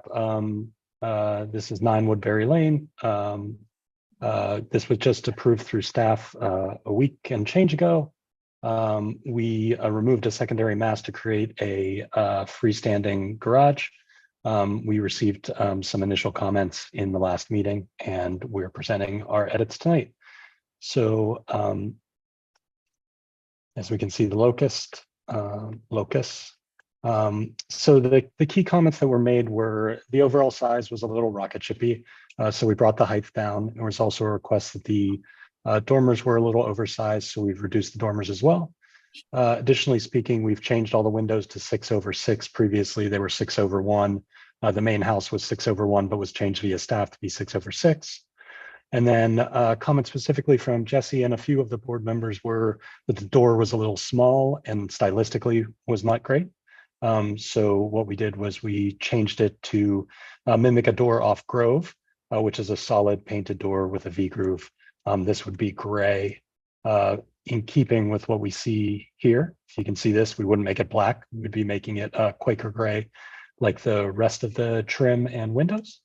And what other changes did we make? We had previously had a pent roof over the garage, which we had removed. And we not only reduced the dormers, but removed one dormer as well. So you can see those changes here. And here's our street elevation in the lower corner for representation. So I look forward to the comments. Okay, thank you, James. Holly? Thank you, Mr. Chair. So again, this is an infill within the Woodbury 1980 subdivision located within the OHD. Appreciate the reduction in the rocket ship effect, the fenestration changes, and eliminating one flush dormer, and a slight reduction in the ridge. The placement of the garage, I still think needs to be pushed back farther. I would also recommend flipping the side with the flush dormer, as the flush dormer is not a simple garage feature and the west elevation is more appropriate. So flip the east and the west and keeping the 12 kick-like panel on the west elevation. And if there's any way to drop the eave anymore, would be most appreciated. Those are my comments, Mr. Chair. Thank you. What is it? Orange. Okay, thanks, Holly. Mickey? Yes, so I like Holly's comments about the dormer, flipping it to the other side, and we also agreed that the building is a little too tall. It's still tall and narrow. It's kind of out of proportion. It should go down a couple of feet. The garage doors are also pretty tall. They're 8.5 feet tall, which is taller than normal. The diagonal boards, which I can't see from here, are they diagonal? Yes. Yeah, they're not appropriate in the OHD. And the door casing on those doors is pretty weak. That should be beefed up. Yeah, the Zoom in on that top one. Do you want to zoom in on the south? Is that? Yeah, that's good. Okay. See it now. okay. So the gable window on the front is pretty narrow. The windows on the sides are pretty wide. I think they should all match. First of all, somewhere in between those two proportions would be much better. And the last comment is, maybe in this case, a pent roof would actually help bring the height of the building down a little bit. So that's it. Thank you. Okay, thanks, Mickey. Any questions or are you straight to comments? Dan, you ready? Yeah, just trying to find it all. Okay, want me to hit Terry first or Justin? Yeah. Go ahead, Justin. I appreciate the changes. I think we're really close. I think Mickey's comments on the diangulars, I like to see them more vertical boards, and then maybe a little beefier trim on the door itself. And I do like the dormer on where it is now. I feel like it kind of, I don't know, it just flows better for me. And that's it. Okay, thank you. Dan? It's somebody. Carrie? I think this has to be pushed back. It just is so crowded in there, and I think it should go at least to the far side of the windows, the centered windows in the gable. Give the house some breathing room. this is a secondary, should be little building. It seems still too tall for me. And I think the dormers should just go away altogether and be a really simple, lower, pushed back further building. It's just, it's like 6 feet away from the house and like 5 feet from the front of it. Connie? I also would be in favor of pushing it back, no dormers and beefing up that garage door with more vertical, instead of the diagonal boards. Okay, thank you. Diane? I think the same thing is, I wish it could drop down, but I guess that's not dropped down. But to get it from one visual thing looked like it would take off. So I would go along with what Carrie and Connie said as to how it should be treated. Okay, and that includes no dormer? No dormer. Okay. And Carrie, you were looking at pushing it back somewhere Quite a bit. like another 9 feet or more. If I can see on the site plan, it's just, 9 feet will get you pretty close to past the gable break in the yeah, house. I think that would be good. So beyond that, okay. Mhm. So James, my opinion is, yeah, vertical, if there's gonna be a pattern visible in the garage doors, it'd be vertical, 1x6 trim, side and head casings, maybe a little, horizontal band at the top of the head casing to give it some detail. I wouldn't be adverse to, small shed roof up there to cut down on the size of the height. I'm not as concerned about the dormer as my cohorts. But I think you've got a 3-2 vote on that. I might suggest that if you could get 6 inches out of the height, that might help somebody see their way clear, but I don't want to speak for them. And we could try for, if you're not adverse to the removal of the dormers, we could go for a motion, or we could hold for revisions. I guess it would depend on the varied motion or what the motion would be. Well, let me I try could and definitely, James, sorry. let me clarify. I think any motion that's going to pass is not going to include that dormer at this point with that height. So you've got the choice of that route or revisions. Or maybe your suggestion, dropping the building 6 inches instead of a dormer. Yeah, I can yeah. pull some height out. I think people are going to want to see that. I can certainly drop the eave down. I think I realized it's probably 6 inches too high just in general. Okay. So that's a start. Yeah, and I think, I mean, not to cut you off, but just to be productive, I don't think it's going to be anything that's going to go through staff at this point. So I would suggest a motion for revisions, but I want to add on the windows, can we zoom in a little bit? On the east, maybe 2 inches off the width, and on the south, add 2 inches to the width. Yeah, kind of mix that. I matched them to the main house and maybe they should be reduced or varied. Yeah. For this Yeah, structure. Yeah, proportionately, the association, the proportion with seems to me more relevant to have the proportion to this building as opposed to relationship to the window size in the other building. So I think we're pretty clear. You've got some clarity here? Yeah, no, I think I understand. I think the comments are fair and can be addressed. Yeah, I think we can make some revisions and come back and make everybody happy. Okay, do I have a motion for revisions? Make a motion to hold for revision. All in favor of Diane's motion, say aye. Aye. Any opposed? Carries unanimously. Okay, we're going to move on to Thank you. Same property, same board. Is Lindsay here? I'm here. Okay, Lindsay, I don't know if you caught that, but we're talking about moving the garage back probably 9 feet or so. So keep that in mind when you're presenting, please. Okay. Yeah, I mean, based on the last meeting, we were just asked to, because our first one, the one prior didn't have the change in the garage. So we now show the change in the garage separating from the structure.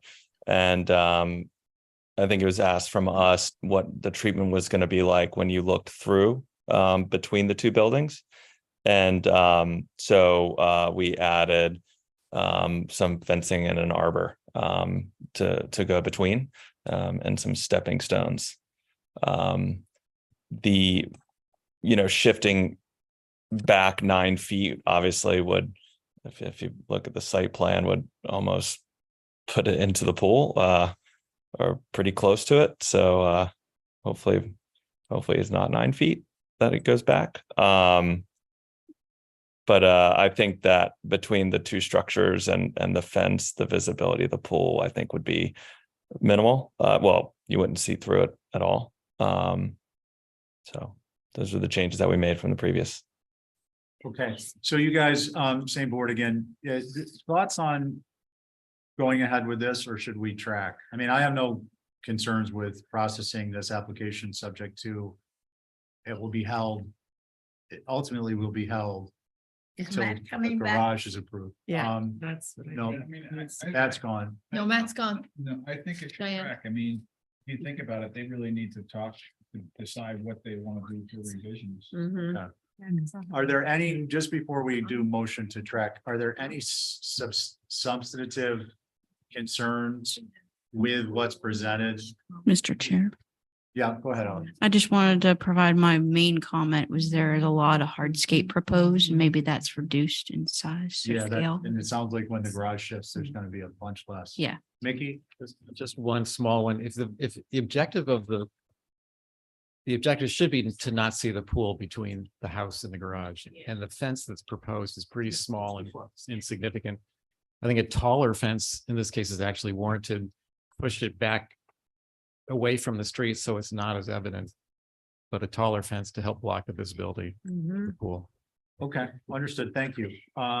Any other comments on it? This is where I'm trying to go with this, is we get it to the point where all we're doing when we open this up again is kind of ratifying the fact that the garage is moved back and the pool has been addressed either by shifting or making it smaller. So we can just move this application. We've already touched it once. I don't want to keep touching it and touching it and touching it. So are there any other concerns?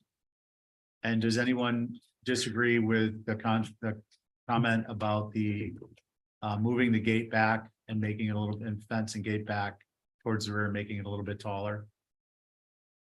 This is for the pool. Yeah, to Yeah. keep the pool concealed. Do you think it's going to, well, I don't know. I looked at it and just wondered whether it could be concealed going down that wallway there, and we're moving the garage down, what, 9 feet? 5 to 9, depending, at least to the gable break on the main house. Yeah. Well, I guess we could certainly give it a try. Okay, so there's no, it doesn't appear like there's any concerns other than we Then it need could to be a look at it. staff Yeah, shift of- okay. So we're gonna, Lindsay, you get the idea, probably gonna Yep. have to shift that gate back and the fence and relocate your grill once the thing slides back. And can I get a motion to track I make a motion to track. and to make revisions consistent with moving the garage? How's that? And all that stuff, yeah. Excellent. Thank you, Diane. On your motion, Aye. all in favor, say aye. I, Any opposed? Carries unanimously. All right, Okay, great. so Thanks, we guys. don't have Matt. we're done. We got to encourage people to stick around. Can I get a motion to hold April 11th and 13th minutes? Hold them. On the motion, say aye. Aye. Any opposed? That carries. Our next meeting is May 23rd at 4 PM. Oh, so that's next Tuesday. Can I just say something else? I Yeah. don't know whether anybody, any of the guys who work in the office, is I have been trying to reach this Sunrise Wind Farm project. And I text them and text Bo and text, and they don't answer, they never answer. And what the hell? Are you sure the number that you're texting is an actual cell phone and not like a landline? Let me just suggest, Diane, I understand and I appreciate you want to, you're involved, that you're still doing the section 106, right? Holly, would you be so kind as to just email Diane the contact information for Sunrise? Have you gotten through to them, Holly? I've participated in section 106 reviews with them. Yes, it has been quite a while, but we as a town through our Packet, which I downloaded at home, but there was so many people have said different things, and I was trying to find out with the thing, and I also wondered, do you remember way back, it's practically 2 years ago, when we had a meeting, and I think it was the first one I had been at, where the persons from Martha's Vineyard represented all the Indian groups. I haven't heard, they have said nothing, and I wondered. what I can do is touch base with you with the information that I've had. Get Okay. back to you on that. That sounds like it'd be helpful, and then Yep. Diane can kind of get an update one way or the other Yep. from you or from them. Yep. Okay, Right. fair enough. Because it's crazy what. Yeah. Not to discuss though, because we didn't notice it, but yeah, and so Holly will help you out with that information. Well, it's down, yeah. Yeah, well, you know what happened? Yeah. Okay, so you're good with that? Yes. Okay, how about a John McLaughlin? Thank you, Johnny, Johnny. The European Johnny. All in favor of the motion to adjourn, say aye. Aye. Any opposed? Carries No. unanimously.